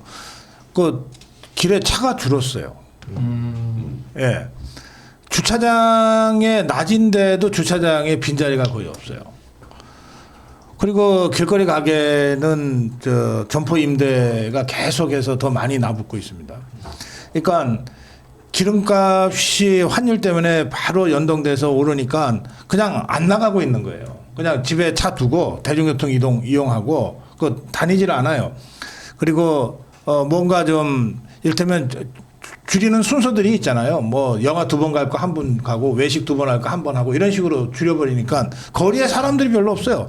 어제 저녁에 제가 인천 갔다 왔는데 진짜 사람들이 안 보이더라니까요. 저녁 8시쯤 됐는데. 그러니까 지금 이게 우리 경제가 지금 완전히 곤두박질 치고 있다는 것을 그대로 보여주는 장면 아닌가 저는 개인적으로 그렇게 느꼈고요. 여러분들도 그렇게 분석하셨습니다. 자, 지금까지는 정권 찬탈 이후 이제 6개월이 다가오는데 그 사이에 무슨 일이 벌어졌는지를 여러분들이 분석해 주셨고 진단해 주셨습니다. 이재명이로 인해서 이 모든 재앙이 비롯됐다. 이렇게 진단을 해 주셨어요. 그러면 이제 지금부터는 이제 마지막 시간 다 할 때까지 이 주제로 토론하겠습니다. 그럼 어떻게 할 것이냐? 국민의힘은 잘하고 있나? 우리 자유파 국민들은 뭘 어떻게 해야 되냐? 이 주제를 가지고 이제 좀 본격적으로 토론하겠습니다. 어느 분이 먼저 시작해 주시겠습니까? 제가 하겠습니다. 예. 저는 지금 국민의힘이 사실은 절체절명의 위기에 처해 있다고 생각합니다. 그 위기라는 게 장동혁 대표와 지도부가 못해서 찾아온 위기가 아니라 아까 제가 말씀드린 것처럼 연말을 넘기기 전에 장동혁 체제를 무력화시키려는 그런 애리거나 아니면 우리가 지지했던 장동혁을 그냥 여의도의 그 나물의 그 밥으로 만들기 위한 기득권 언론과 국민의힘 당내에 그 내부 총질로 먹고 사는 세력의 총공세가 시작된 것 같습니다. 왜 그러냐? 장동혁 대표의 당선부터 지금까지의 행보, 메시지, 지지자들과의 소통, 당원들의 마음을 대변하는 것이 기존의 기성 언론과 이 국민의힘 내 뿌리 깊은 기득권 정치인들이 이제까지 해왔던 것과는 완전 다른 방향으로 가고 있거든요. 그러면서 정말 단단하게 실망하고 지쳤던 보수 우파 국민들의 마음을 하나로 뭉쳐가고 있는 과정인데 이 장동혁이라는 사람이 이렇게 우뚝 서서 내년에 되면 저희가 예상했던 것처럼 내년부터 실물 경제나 부동산 이사철 등이 완전히 막 폭탄처럼 연쇄 폭발하면서 이재명 정부가 무너질 때 그걸 장동혁이 다 받아 안게 돼요. 그러면 언론 입장에서는 감히 우리 말 안 듣고 반대로 하는데 장동혁 네가 야당의 맹주가 되고 차기 대선 주자가 돼?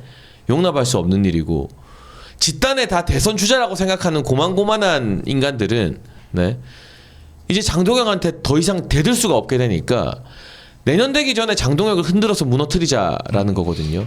그러니까 지금 국민의힘의 위기가 국민의힘이 잘 못해서 잘 못 싸워서 찾아온 위기가 아니라 여러분 눈에 100점은 아니더라도 90점 이상으로 정말 잘하려고 하고 잘하는 지도부인데 그 지도부를 무너뜨리려는 기득권 언론과 이 내부 총질 카르텔들의 총공세가 지금 시작되고 있고 그 정점이 12월 3일에 뭐 사과를 하느냐 마느냐 이 진흙탕 수렁으로 장동영 대표를 빠뜨리는 거잖아요. 그러니까 우리가 이 위기를 잘 파악하고 적어도 올해 안까지는 장동혁이 흔들리거나 무너지지 않도록 총단결해서 지켜주는 그런 어떤 비상한 각오가 필요한 시기가 아닐까 하는 생각이 좀 듭니다. 예, 그 국민의힘 안팎에서 12월 3일 비상계엄 1년 맞아서 사과 반성해라는 요구는 더불어민주당과 그리고 좌파들의 프레임입니다. 잘 아시다시피. 그 사과 반성하라는 이야기는 지금 윤석열 대통령을 구속시키겠다고 하고 재판을 받고 있는데 재판할 필요가 없는 그래서 윤석열 대통령이 완전히 범죄인이 되는 그를 만들겠다 하는 건데 여기 사과 반성하라는 소리. 자, 이것은 좌파들이 그동안 비상계엄은 내란이다. 이 프레임을 그대로 받으라는 건데 자, 아시다시피 비상계엄은 윤석열 전 대통령이 반국가 세력들에게서 나라를 지키려고 몸부림친 그야말로 구국의 결단이다 하는 평가가 있습니다. 자, 그럼에도 불구하고 지금 윤석열 대통령이 탄핵했던 그 과정을 쭉 보면은 위정과 조작과 공작이 많다는 걸 홍장원, 곽종건 등등을 통해서 우리가 알 수가 있고 자, 그럼에도 불구하고 윤석열 대통령이 지금 본인이 혼신을 다해서 재판을 하고 있습니다. 이 재판이 내년 1월달, 2월달 되면은 선고가 되어지는데 지금 여기서 12월달에 잘못했다라고 또 반성을 하면 그야말로 윤석열 대통령을 영원히 격리시키고 감옥에 집어넣어라 하는 소리입니다. 자, 대한민국이 살기 위해서는 지금 윤석열 대통령을 끄집어내야 됩니다. 이재명이 아까 말씀드린 것처럼 감옥에 갈 자가 대통령이 돼 있고 대통령이 감옥에 가는 정반대의 상황이 벌어지고 있는 자, 우리가 상식이 뒤집어져 있는 이런 상황에서 살고 있는 낮과 밤이 바뀐 세상에 살고 있는데 빨리 이것을 깨어나야 된다 하는 생각이 들고 자, 지금 장동혁 대표는 태도를 보면 최근에 이런 말 했어요. 자, 하나를 주면 3개를 달라고 그러고 3개를 주면 5개 달라고 하더라. 5개를 주면 10개를 달라고 한다. 머리를 숙이면 허리를 숙이라고 하고 또 허리를 숙이면 위에서 밟는다. 자, 이 말은 사과를 하지 않겠다는 걸 애둘러 표현한 걸로 보입니다. 자, 사과, 반성 이거 누가 해야 되는가? 지금 이 친한계 한동훈이 사과하고 반성하고 그래서 자기가 한동훈이가 윤석열 대통령을 탄핵하지 않았더라면 지금 이재명이 대통령 될 리도 없고 윤석열 대통령이 감옥에 갈 리도 없습니다. 그때 당시에 최종 최악의 경우가 탄핵이었습니다. 탄핵 대신에 다른 방법을 써가지고 윤석열 대통령이 뭐 그때 말하자면 윤석열 대통령이 사과하는 방법을 통해가지고 빠져나왔더라면 지금 이재명이 감옥에 벌써 가 있을 겁니다. 이 상황을 만들어 놓고 지금 이재명이라는 우리가 한 번도 경험해보지 못한 범죄자 12가지 혐의를 가지고 있는 범죄자가 대한민국에 나가서 이렇게 대한민국 대통령 행세를 하니까 곳곳에서 이재명을 패싱하고 있지 않습니까? 이거는 대한민국 국민이 패싱당하고 있고 대한민국 경제가 망가지고 있는 이런 상황인데 그래서 사과 반성커녕 지금은 장동혁 대표 체제로 똘똘 뭉쳐야 되는데 어제 뉴스를 보니까 윤상현 의원까지도 지금 가세를 했더라고요. 지방자치단체장도 그렇고. 그런데 이거는 새싸움입니다. 여기서 밀리기 시작하면은 그러니까 말하자면 장동혁 대표가 사과하고 반성하는 게 가게 되면 거기 정치적으로 공간이 열리면 그 땅에 들어가 가지고 자기 정치 입지를 강화시키겠다고 하는 자들이 있기 때문에 이걸 철저히 봉쇄를 하고 장동혁 대표를 지켜야 되고 그 장동혁 대표도 지금은 과감하게 승부를 던져야 된다고 생각합니다. 윤석열 대통령과 함께 그리고 부정선거를 외치는 사람들과 함께 그래 가지고 자, 이 집회를 하더라도 지방에 돌아다니는데 지금 뭐 8,000명, 10,000명이라고 하는데 수십만 명이 모이게 됩니다. 부산, 대구, 광주 할 것 없이. 그래서 이재명이 간담이 서늘하게 해야 되는데 뭐 8,000명, 10,000명 모여가지고는 그들은 겁도 내지 않고 있습니다. 그래서 거기 동력이 될 수 있는 집단은 여전히 여기 젊은 시각도 있지만 우리 젊은이들입니다. 젊은이들이 벌써 윤어게인 외치고 윤어게인이 윤석열 대통령을 다시 대통령 만들자는 겁니까? 아니지 않습니까? 대한민국을 지키고자 하는 자유민주주의 가치 그걸 다시 살리자. 개몽됐다 그렇게 이야기하고 있으니까 그래서 그것 플러스 지금 부정선거 운동을 대대적으로 벌려가지고 이 상황에서 내년 지방선거 하면 이미 답은 선관위가 다 갖고 있을지도 모릅니다. 어느 지방에는 누가 시장이고 군수고 다 당선됐다 이렇게 갖고 있을지 모르니까 이래서 강력하게 투쟁하기 위해서라도 장동혁 대표를 밀어야 되고 장동혁 대표는 윤 대통령과 그리고 부정선거 세력과 과감하게 연결을 해서 투쟁을 벌여 나가야 이길 수 있지 않을까 그렇게 봅니다. 저는 지금 국민의힘에게 뭐 사과를 해라 이런 말들이 있는데요. 저는 국민의힘이 사과해야 된다고 생각합니다. 뭘 사과하느냐? 그동안 아까 장해찬 최고도 말씀하셨지만 전 세계적으로 우파의 바람이 거세게 불고 있었습니다. 그럼 저는 누구나 이제 대한민국 국민이라면 다 의아해하셨을 거예요 아마. 왜 우리나라에는 이렇게 좌파가 득세를 하고 계속해서 좌파로 인해서 위기가 찾아오고 이랬을까 생각을 해보면 사실은 국민의힘이 이 우파의 물결, 전 세계적으로 몰아쳐오는 이 우파의 물결을 방파제 역할을 하고 있었던 게 아닌가 하는 의심이 듭니다. 예, 깊이 의심이 듭니다. 국민의힘이 제가 사실은 저는 조금 원론적인 얘기를 드려서 좀 죄송합니다만 국민의힘이 그동안 보였던 행보는 사실은 국민의힘이 아니었어요. 예, 여의도의 힘이었죠. 여의도를 대변하기 위해서 국민의힘이 있었던 것처럼 희한한 짓만 했습니다. 정말로. 그리고 그동안 그런 목소리를 대변해 온 걸 저는 사실은 수구파라고 얘기를 했고 국민의힘에 내에서 계속 여의도 정치인의 목소리만 담아내고자 했던 그런 움직임이 분명히 있었습니다. 그리고 그들은 여전히 잔존하고 있고요. 장동혁으로 대변되는 지금의 국민의힘의 스탠스에서 계속해서 장동혁에게 다른 길을 강요하고 있습니다. 다른 길을 강요하는 게 바로 대표적으로는 지금 12.3 계엄에 대해서 사과해야 된다라는 목소리를 내는 것이고요. 장동혁 대표가 만약 이거에 흔들리면 본인이 또 사과해야 될 일을 만드는 겁니다.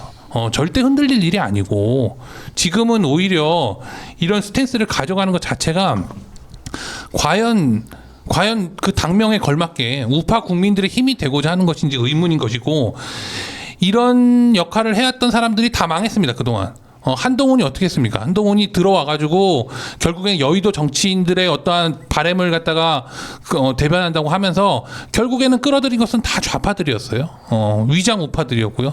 그 사람들 때문에 총선 망했잖아요. 수없이 망해도 정신을 못 차리고 또 다시 사과할 짓을 한다. 그러면 또 사과를 해야죠. 예, 그렇게 가서는 안 된다고 생각합니다. 참 많은 시청자분들께서 걱정을 많이 하셨습니다. 이 사과에 대해서요. 저도 이제 방송을 이제 안에 수감이 됐다가 석방돼서 방송을 하니까요. 그 며칠 뒤에 MBC에서 대서특필이 되더라고요. 뭐 서부지법 유튜버가 반성을 안 하고 뻔뻔하게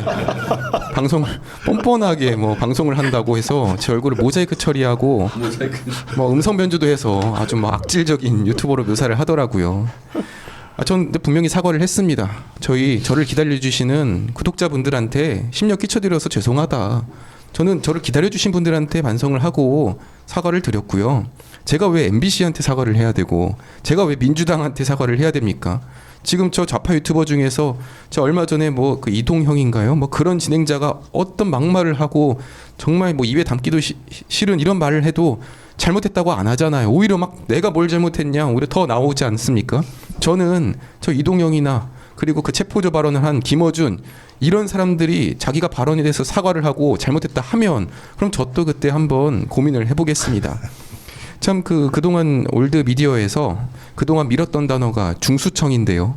중도 수도권 청년인데 요즘은 그 중수청 단어가 쏙 들어간 것 같아요. 왜냐하면 지금 수도권이랑 수도권에 살고 있는 청년들이 다 거리로 나와서 지금 윤석열 대통령 외치니까 이게 중수청이 안 되는 거예요. 그래서 요즘 중도만 얘기하더라고요.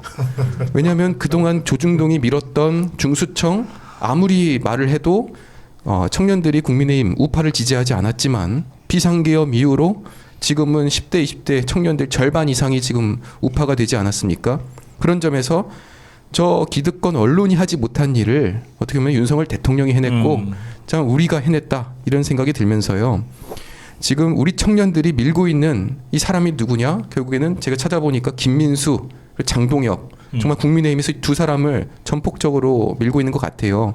그럼 반대로 저 기득권 언론 입장에서는 아니 우리가 밀었던 후보는 떨어지고 청년들이 밀었던 후보가 지금 당대표가 됐다? 지금 막 자존심이 많이 스크래치가 가 있을 것 같습니다. 어떻게 해서든 까내리려고 할 거예요. 그렇기 때문에 우리 청년들이 뽑은 당대표 최고위원 우리 청년들이 끝까지 지켜야 할 것 같습니다. 네, 저는 그 사과 논란에 대해서 그런 말씀을 드리고 싶은데 김문수 후보가 대선 때 선거 기간 내내 절하고 다니면서 사과했는데 그게 김문수 후보 표였는데 단 한 표라도 보탬이 됐다? 그렇게 생각하시는 분은 아무도 안 계실 거예요. 표 많이 떨어졌어요. 네, 그것 때문에 표가 떨어졌지 어떻게 올라갔겠습니까?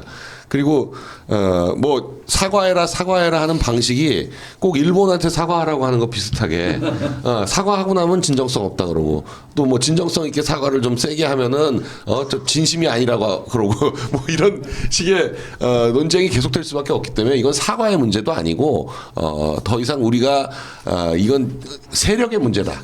그렇게 보여집니다. 지금 뭐 그런 오세훈도 그렇고 박형준도 그렇고 지금 사과해야 된다고 얘기한 그 판이 조선일보와의 인터뷰. 그러니까 마치 조중동이 판을 깔아놓고 거기에 초청해서 그 말을 들으려고 해서 한 것처럼 됐는데 이게 다 지금 그 조중동은 이미 이제 좌파들한테는 영향력이 전혀 없지 않습니까? 뭐 아무도 그 조중동 보질 않으니까 그나마 조금 남아있는 영향력을 지켜보려고 이번에 이런 시도를 하고 있는 것 같은데 이 자리가 지금 굉장히 중요한 자리라고 저는 느껴지는 게 지금 이 타이밍이 아주 적절한 것 같아요. 지금 그리고 우리가 이런 얘기를 한다는 것 자체가 더 이 방송을 뭐 국힘에 있는 국회의원들이 직접 보지 않더라도 많은 시청자들이 저희 방송을 보고 나서 그 의원들 쪽에 영향력을 행사해서 다 듣게 만들 겁니다. 그래서 지금 저희가 오늘 이런 정도를 얘기했는데 계속 사과 얘기를 한다. 그러면 이제는 그냥 그 방송에서만 할 것이 아니라 그런 의원들이나 그런 국회의원들 그런 단체장은 정말 내년 선거 또 총선에서 반드시 보복한다 이런 걸 보여줘야 되는 그런 상황이 아닌가 싶습니다. 지금 저는 굉장히 희망적으로 보는 것 중에 하나가 지금 대한민국의 본격적인 강력한 리더십을 가진 대중 우파 정당이 곧 등장한다. 저는 그렇게 보기 때문에 희망적으로 보는 거예요.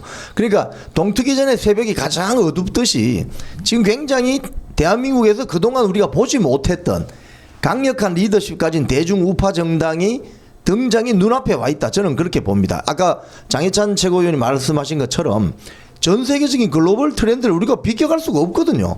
오게 돼 있습니다. 오게 돼 있는데 이걸 지금 억지로 막고 있는 것이 올드미디어, 조중동을 비롯한 올드미디어이고 또 거기에 부화내동하는 국힘 내부의 뭐 일부 중진들, 일부 정치인들인데 지금 장동혁 체제를 흔들고 있는 세력의 배후는 누구냐? 대표적인 게 한동훈이죠. 12월 달에 지금 목숨이 날아갈 것 같으니까 그거 막기 위해서 다른 이슈를 덮으려고 하는 거예요. 그래서 이제는 우리가 속지 않습니다.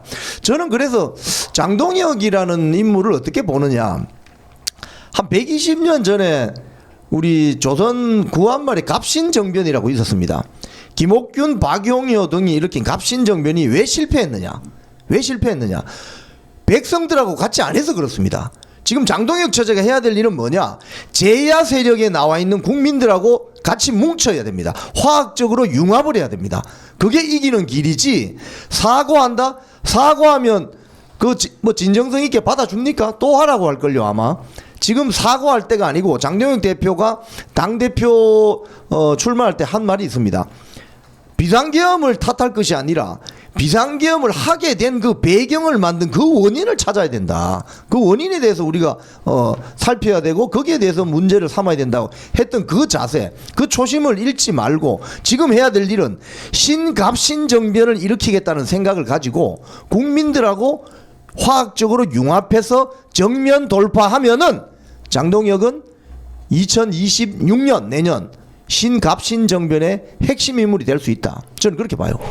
제가 조금만 더 덧붙이고 싶은데요. 저희가 오늘 대체로 이 사과 논란 자체가 장동혁 대표를 고꾸라뜨리기 위한 공작이고 프레임이다라는 데는 동의를 하는 것 같은데 우리가 이렇게 모여서 장동혁 지도부를 지키고 이 어려운 연말을 버티게 해주는 게 굉장히 중요하다고 말씀드렸잖아요. 근데 한 가지 또 이런 기회가 흔치 않으니까 말씀드리고 싶은 게 예를 들면 너무 단어 하나 뭐 요구 조건 하나에 집착해서 우리가 지금은 장동혁의 뒷배가 되어줘야 되는데 장동혁 너 왜 이건 안 해? 너 왜 이거는 뭐 중요하게 안 다뤄줘? 너 그리고 너네 지도부에서 평소 장동혁 편인데 이 사람 이 단어를 어떻게 쓸 수 있어? 막 이렇게 나갈 때는 아니다. 물론 우리의 요구 사항을 말하고 장동혁이라는 인물도 우리 지지자들의 도구이지만 지금 국면 자체가 모든 언론과 이 국민의힘에서 기득권을 누리는 소위 중도무새 정치인들이 장동혁을 흔들려고 할 때 우리가 적어도 연말까지는 이 언론도 뭐 기득권 정치인들도 다 뒤로 하고 오직 당원과 뉴미디어 보고 있는 장동혁의 울타리와 뒷배가 되어줘야지 우리까지 예민한 시어머니 시누이가 되어서는 안 된다라는 것도 제가 이런 자리를 빌어서 지금이 시기가 시기인 만큼 꼭 한 번은 또 드리고 싶었습니다.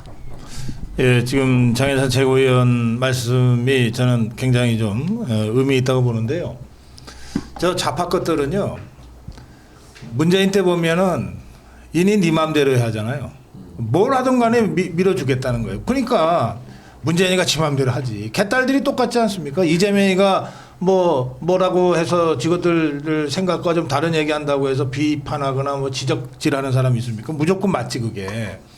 이게 우리 자유파 진영에서는 언제 그런 일이 있었냐면은 박근혜 대통령이 대선 후보 때 그랬어요. 박근혜 대통령이 대선 후보 때는 우리 자유파의 이 이른바 콘크리트 지지층이 박근혜 후보가 뭘 하든 지지를 했거든요. 그러니까 박근혜 후보가 마음껏 중도를 향해서 나갈 수 있었어요. 그래서 52% 유일하게 과반 득표까지 성공했던 겁니다. 그러니까 우리가 한번 지도자로 인정을 하면 그 지도자도 다 생각이 있어서 하는 것일 테니, 그리고 우리가 모르잖아요. 많은 부분에 있어서 정치의 그 복잡한 그 메커니즘도 잘 모르고. 그런데 그거 다 알아서 이유가 있겠거니 하고 무조건 지지를 해야 이게 지진 거지. 이를테면 다들 한 사람 한 사람이 다 심판자가 돼가지고 점수나 매기고 있고, 그리고 내 마음에 안 드는 단어 하나 썼다고 실망했다 이래버리고 그 순간 힘이 쭉쭉 빠지는 거 아닙니까? 그런 취지의 말씀을 우리 장혜찬 최고위원이 지금 하셨다고 제가 생각합니다. 굉장히 중요한 포인트 같습니다. 조금 더 이 논의를 좀 해봤으면 좋겠어요. 장동혁 대표가 어제 구미 집회에서 뭐라 그랬냐면 아스팔트에 나오는 게 부끄러운 게 아니라 아무 소리 안 하고 있는 게 부끄럽다. 그러니까 장동혁 대표를 가만히 보면 늘 예상을 뛰어넘는 메시지가 나와요. 이게 사실은 여의도 정치권에 정치하는 사람들 입에서는 정말 나올 거라고 우리가 기대하거나 상상하지 못했던 얘기까지를 그냥 과감하게 질러버리거든요.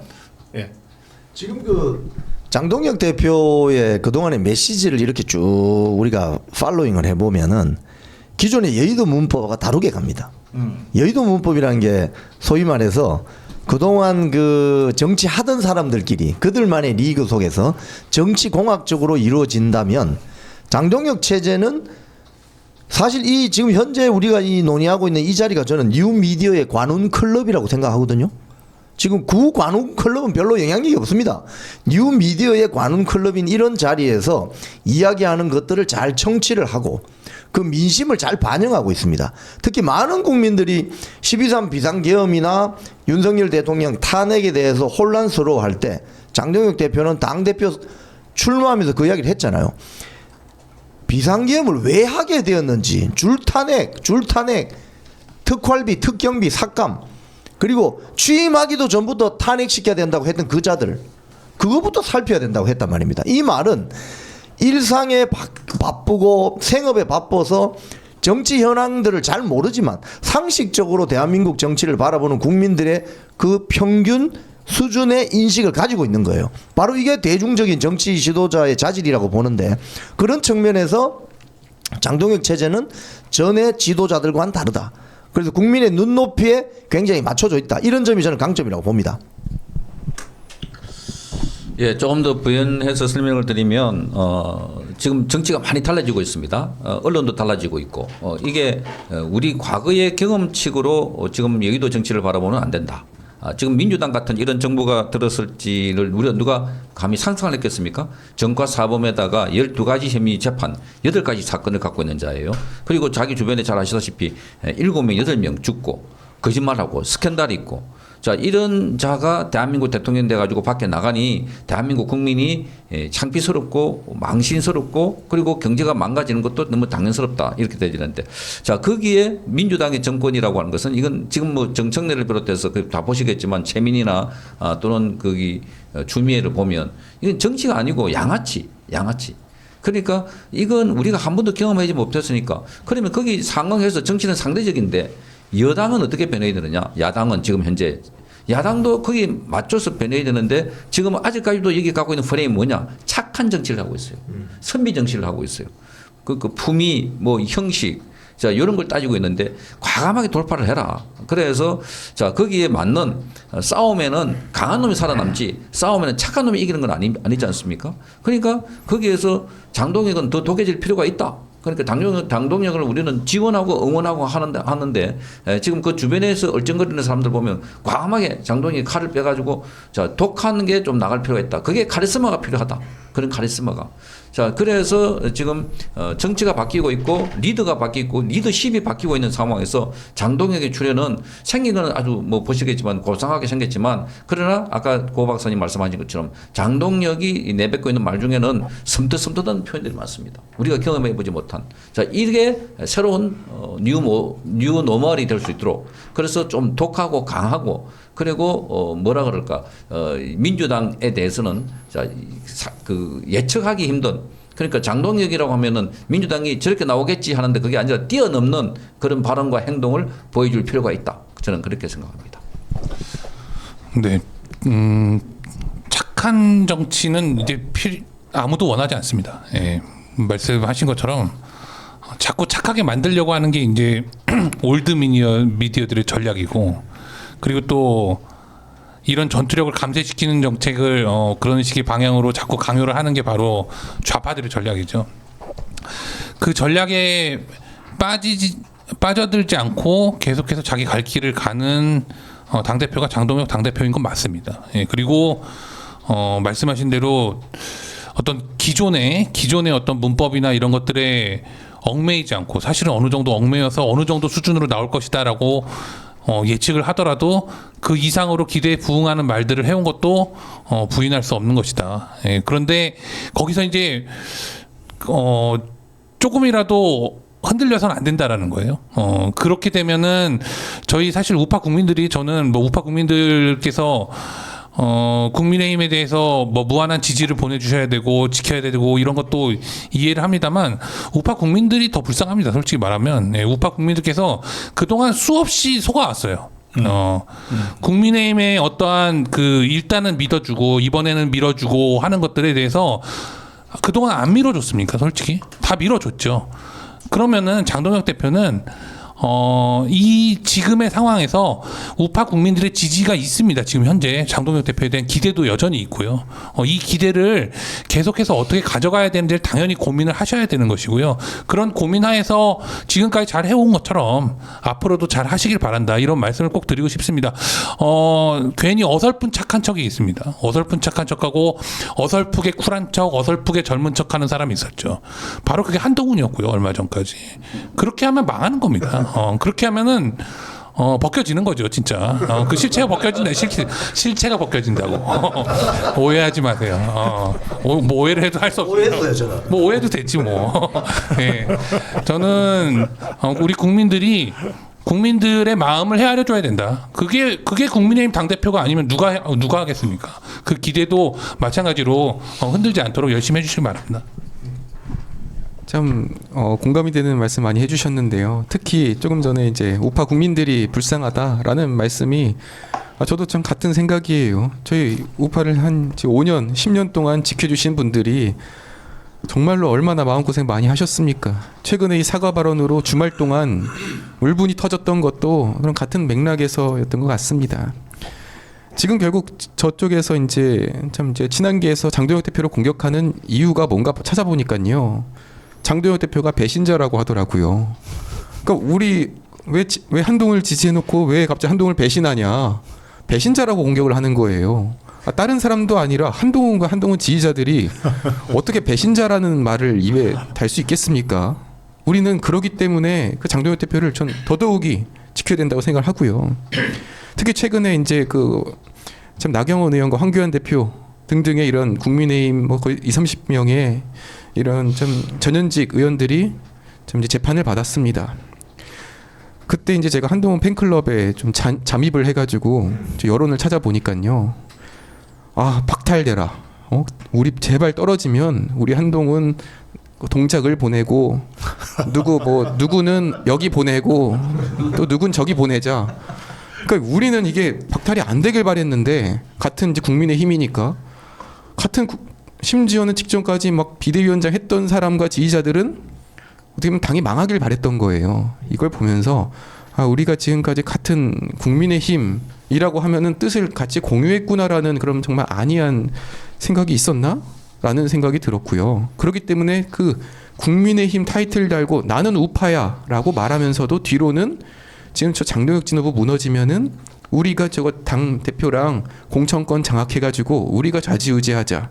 그리고 또 지난 총선 때처럼 뭐 조선일보 3자리, 동아일보 1자리, 중앙일보 1자리 주고선 그러면은 또 언론 조중동이 밀어줄 거니까 우리가 이렇게 한번 해보자. 아마 또 이런 나름대로의 본인들의 판을 지금 깔아놓은 것 같은데 우리가 지난번에 정말 이 장동혁이라고 하는 지지율이 정말 뭐 3%도 안 나오던 그런 후보를 당 대표로 만들었던 그 기적은 여기 계시는 선배님들과 우리 시청자분들께서 만들어주신 결과이고 그리고 이 장동혁 지도부를 우리가 지방선거까지 그리고 지방선거를 압승하고 그 이후에 당대표를 유지하기까지 우리가 끝까지 지지를 해서 우리가 정말 다시 한번 우리 우파 유튜브 미디어에 정말 제2의 반란을 한번 만들어봤으면 좋겠습니다.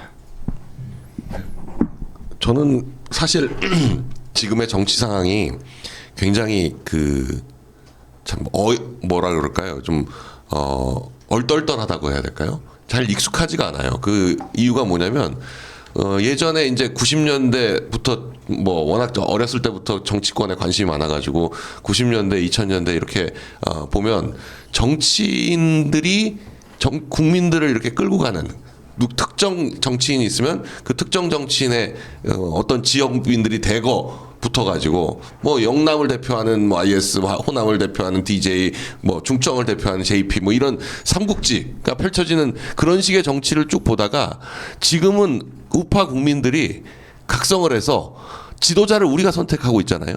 이미 윤석열 대통령부터 그 정치 한 번도 안 했던 사람을 끄집어다가 그리고 오히려 저쪽에 있었던 사람처럼 보이는 사람을 끄집어다가 하고 또 장동혁이라는 인물도 사실 발견한 거죠. 어떻게 보면 장동혁이라는 인물이 튀어나온 게 아니라 우파 국민들이 장동혁이라는 인물을 발견했는데 이 발견이 저는 지금 이제 석 달간의 그 전당대회 이후에 해온 것을 봤을 때 제대로 인물을 잘 골랐다 이런 느낌이 들고 고르는데 우리 이 자유우파 유튜버들이 앞장서서 해왔다고 생각하기 때문에 우리가 추천해서 만든 인물에 대해서 계속 지지하고 책임을 져나가야 될 어떤 그 막중한 책무가 있다 이렇게 생각이 듭니다. 지금 조중동이 아직도 한동훈, 이준석한테 미련을 못 버리고 있다면 우리는 장동혁이라는 인물을 더 키워내고 힘을 실어줘가지고 지금 한동훈,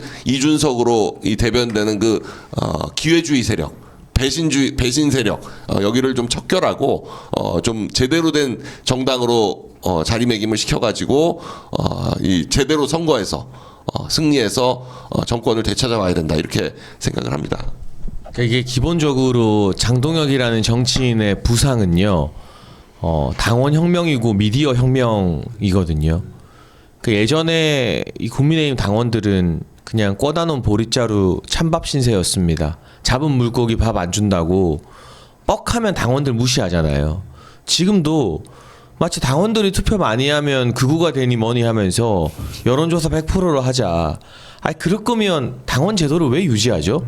뭐하러 당원들이 1,000원, 10,000원씩 내가면서 이 책임 당원 되는 거죠? 그러니까 당원들을 찬밥으로 아는 거예요. 그런데 그 당원들이 선택해서 4%에서 만들어낸 당대표가 장동혁이거든요. 그리고 제가 지도부의 최고위원 할 때만 돼도 조선일보, 중앙일보에서 기사 하나 나오고 사설 하나로 지도부 때리면 중진들이 벌벌 떨더라고요. 뭐 세상 무너지는 것처럼. 그런데 뉴미디어 혁명으로 장동혁 대표가 당선됐잖아요. 올드미디어의 영향력이 그만큼 축소됐다는 거 보여줬고요. 그러니까 여기서 장동혁 지도부나 장동혁 대표가 무너지면 그 개인 하나 그냥 정치 안 하고 마는 게 아니라 당원 주권주의와 뉴미디어 혁명이 다 무너지는 거예요. 그러면 다시금 당원들을 찬밥으로 아는 기성 정치인들, 뉴미디어를 매도하는 기성 언론들의 시대가 열리는 겁니다. 그러니까 이거는 개인 장동혁을 지키고 말고 뭐 우리가 장동혁 팬덤이고 장동혁 빨아서 이러는 게 아니에요. 솔직히 말해서 언제부터 알았다고. 그런데 장동혁이라는 인물이 상징하고 있는 게 당원 혁명과 미디어 혁명이기 때문에 이게 무너지면 이제 이 기회가 언제 다시 올지 모른다는 거죠. 5년, 10년 뒤로 퇴보할 수 있고. 그런 의미에서 이 장동혁 지키기의 의미를 우리가 알아야 된다. 그래서 제가 아까 말씀드린 것처럼 뒷배가 되어주고 울타리가 되어줘야 되고 장동혁 대표도 그에 호응하듯 얼마 전 있었던 원외 당협위원장 행사에서 뭐 사과 논란을 저는 의식한 거라고 봐요. 우리가 고개 숙이면 민주당은 목 부러뜨리고 허리 숙이면 허리 부러뜨린다. 이게 사과 한마디 한다고 민주당이 잘했다 할 것 같냐. 가진 거 다 뺏으려고 들 거다라는 말을 해준 거잖아요. 그럼 거기에 우리도 내가 원하는 한두 개 왜 안 해줘라고 입 튀어나와 있을 게 아니라 적극적으로 호응해서 지켜줘야죠. 일단 이 혁명을 우리가 완수하고 지켜야만 그 다음에 우리가 바라는 걸 추가적으로 요구할 수 있는 겁니다. 그 의미를 좀 분명히 하고 싶습니다. 지금 그 말씀하신 것처럼 여러분들이 참 좋은 말씀 해주시고 계신데요.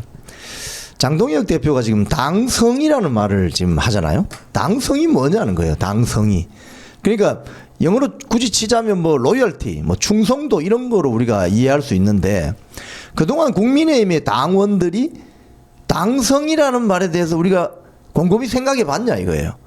특정인을 우르르 따라다니다가 또는 뭐 저쪽으로 하면 또 저쪽으로 우르르 따라다니다가 그러다가 지금 이 저 굉장히 어려운 상황에 봉착하게 되었는데 당의 주인은 주식회사의 주인은 주주들입니다.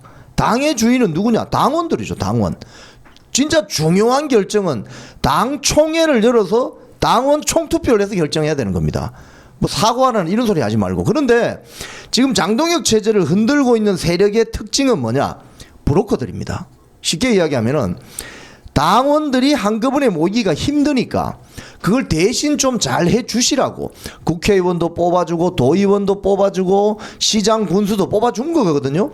그 사람들은 일종의 중개자들이에요. 권력의 중개자들. 즉 영어로 하면 브로커들입니다. 그런데 이 브로커들이 지들만의 리그를 만들어서 지들끼리 빨아먹는 구조를 만들어 온 결과가 지금 이런 부작용이 있는 겁니다. 그래서 이제 당원들이 나서서 당원 혁명을 일으킬 때 이 당은 근본적으로 변할 것이고 거기에 결정에 따라서 장동혁 체제가 앞으로 갈 길이 훤히 보인다 이겁니다. 예. 예, 최근 당원 당규에서 그 50대 50을 30대 70으로 바꾸는 문제와 관련해서 뭐 논란이 좀 있는데 뭐 국민 100%로 하자.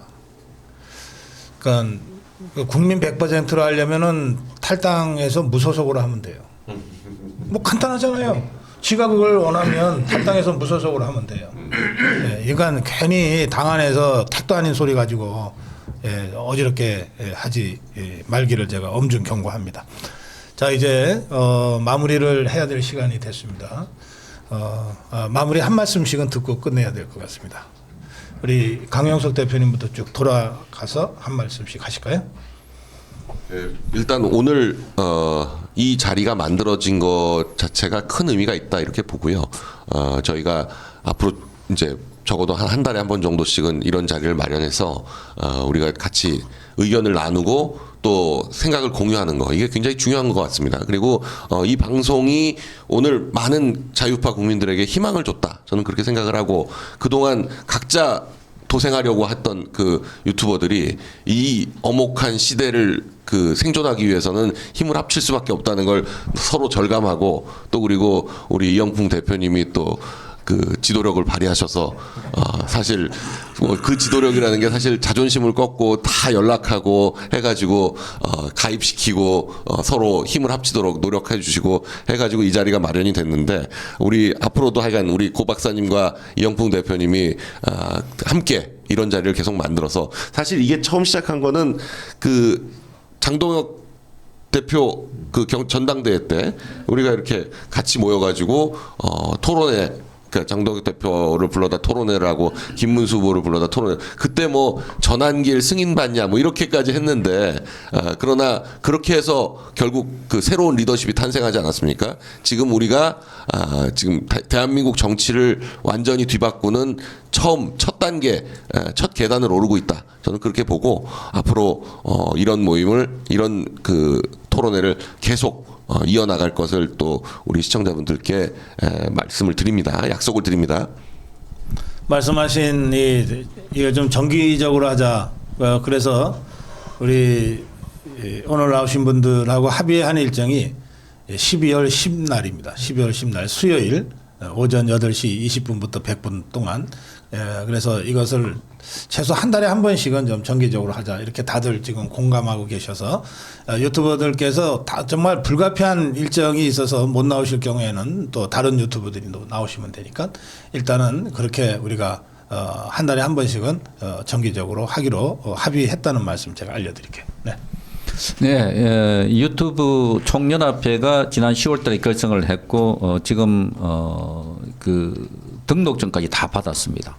자, 그런데 지금 아직도 유튜브들이 다 들어온 건 아닙니다. 연락을 해드리는 중에 있고 또 많은 사람들이 들어오셔야 되고 그 무대는 자리는 다 공개돼 있고 오픈돼 있습니다.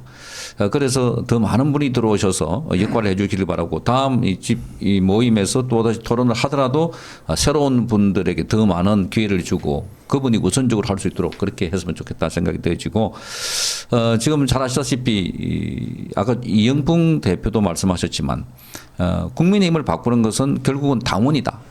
민주당은 이상하게 바뀌었어요. 개딸. 그리고 뭐 더민주혁신 뭐 이런 세력들이 들어와서 완전히 막가파식으로 변했다면 자 국민의힘은 지금 새로운 체제를 만들 수 있도록 우리도 당원들도 새롭게 좀 변해야 되고 그래서 이분들이 더 자기 목소리를 높여야 되고 또 더욱더 영향력을 발휘해야 되고 자 그렇게 하기 위해서는 저는 가장 좋은 플랫폼이 그래도 지금 유튜브가 아닐까 이렇게 봅니다. 그래서 이 유튜브가 하나를 목소리를 내고 단합하고 이런 게 굉장히 필요하다 해서 자유 유튜브 총연합회는 어느 사람의 유튜브 연합회가 아니고 바로 지금 유튜브를 활동하고 계시는 분들이 들어올 수 있는 자리니까 이제 시작 단계니까 그분들에게 과감하게 자리를 내드리도록 하겠습니다. 그래서 이 유튜브 그 토론이나 또는 초청해서 하는 행사를 자주 했으면 좋겠습니다.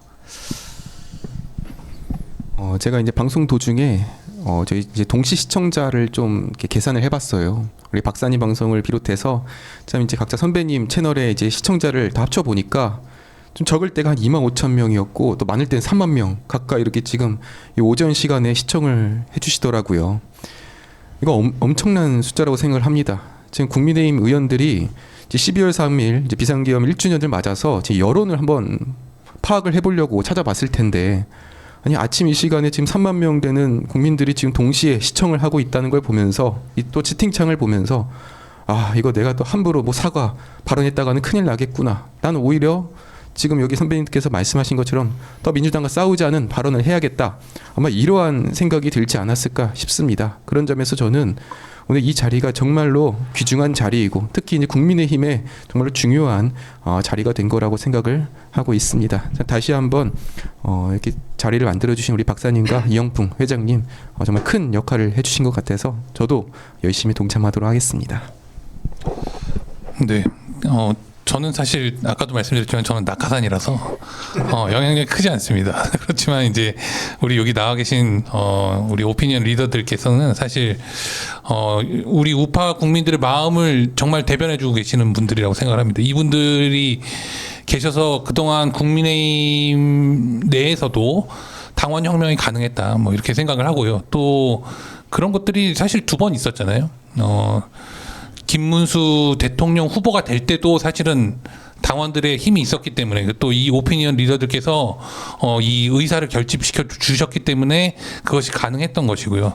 그리고 또 당연히 또 김문수 대통령 후보가 당연히 당대표가 될 줄 알았는데 또 어떤 당원들의 뜻과 일치하지 않는다거나 아니면 그 의사에 부합하지 않는다는 어떤 그런 좀 시대적인 좀 착오적인 어떤 그런 결정을 한 게 아닌가라는 그런 또 비판이 있자 바로 또 당원들 국민들이 장동혁을 또 당대표로 뽑았습니다. 예. 이게 바로 여기 계신 그 오피니언 리더들, 우리 우파 유튜브를 하고 계신, 그리고 또 함께 해주신 우리 시청자 우파 국민들께서 이뤄내신 결과라고 생각을 하고요.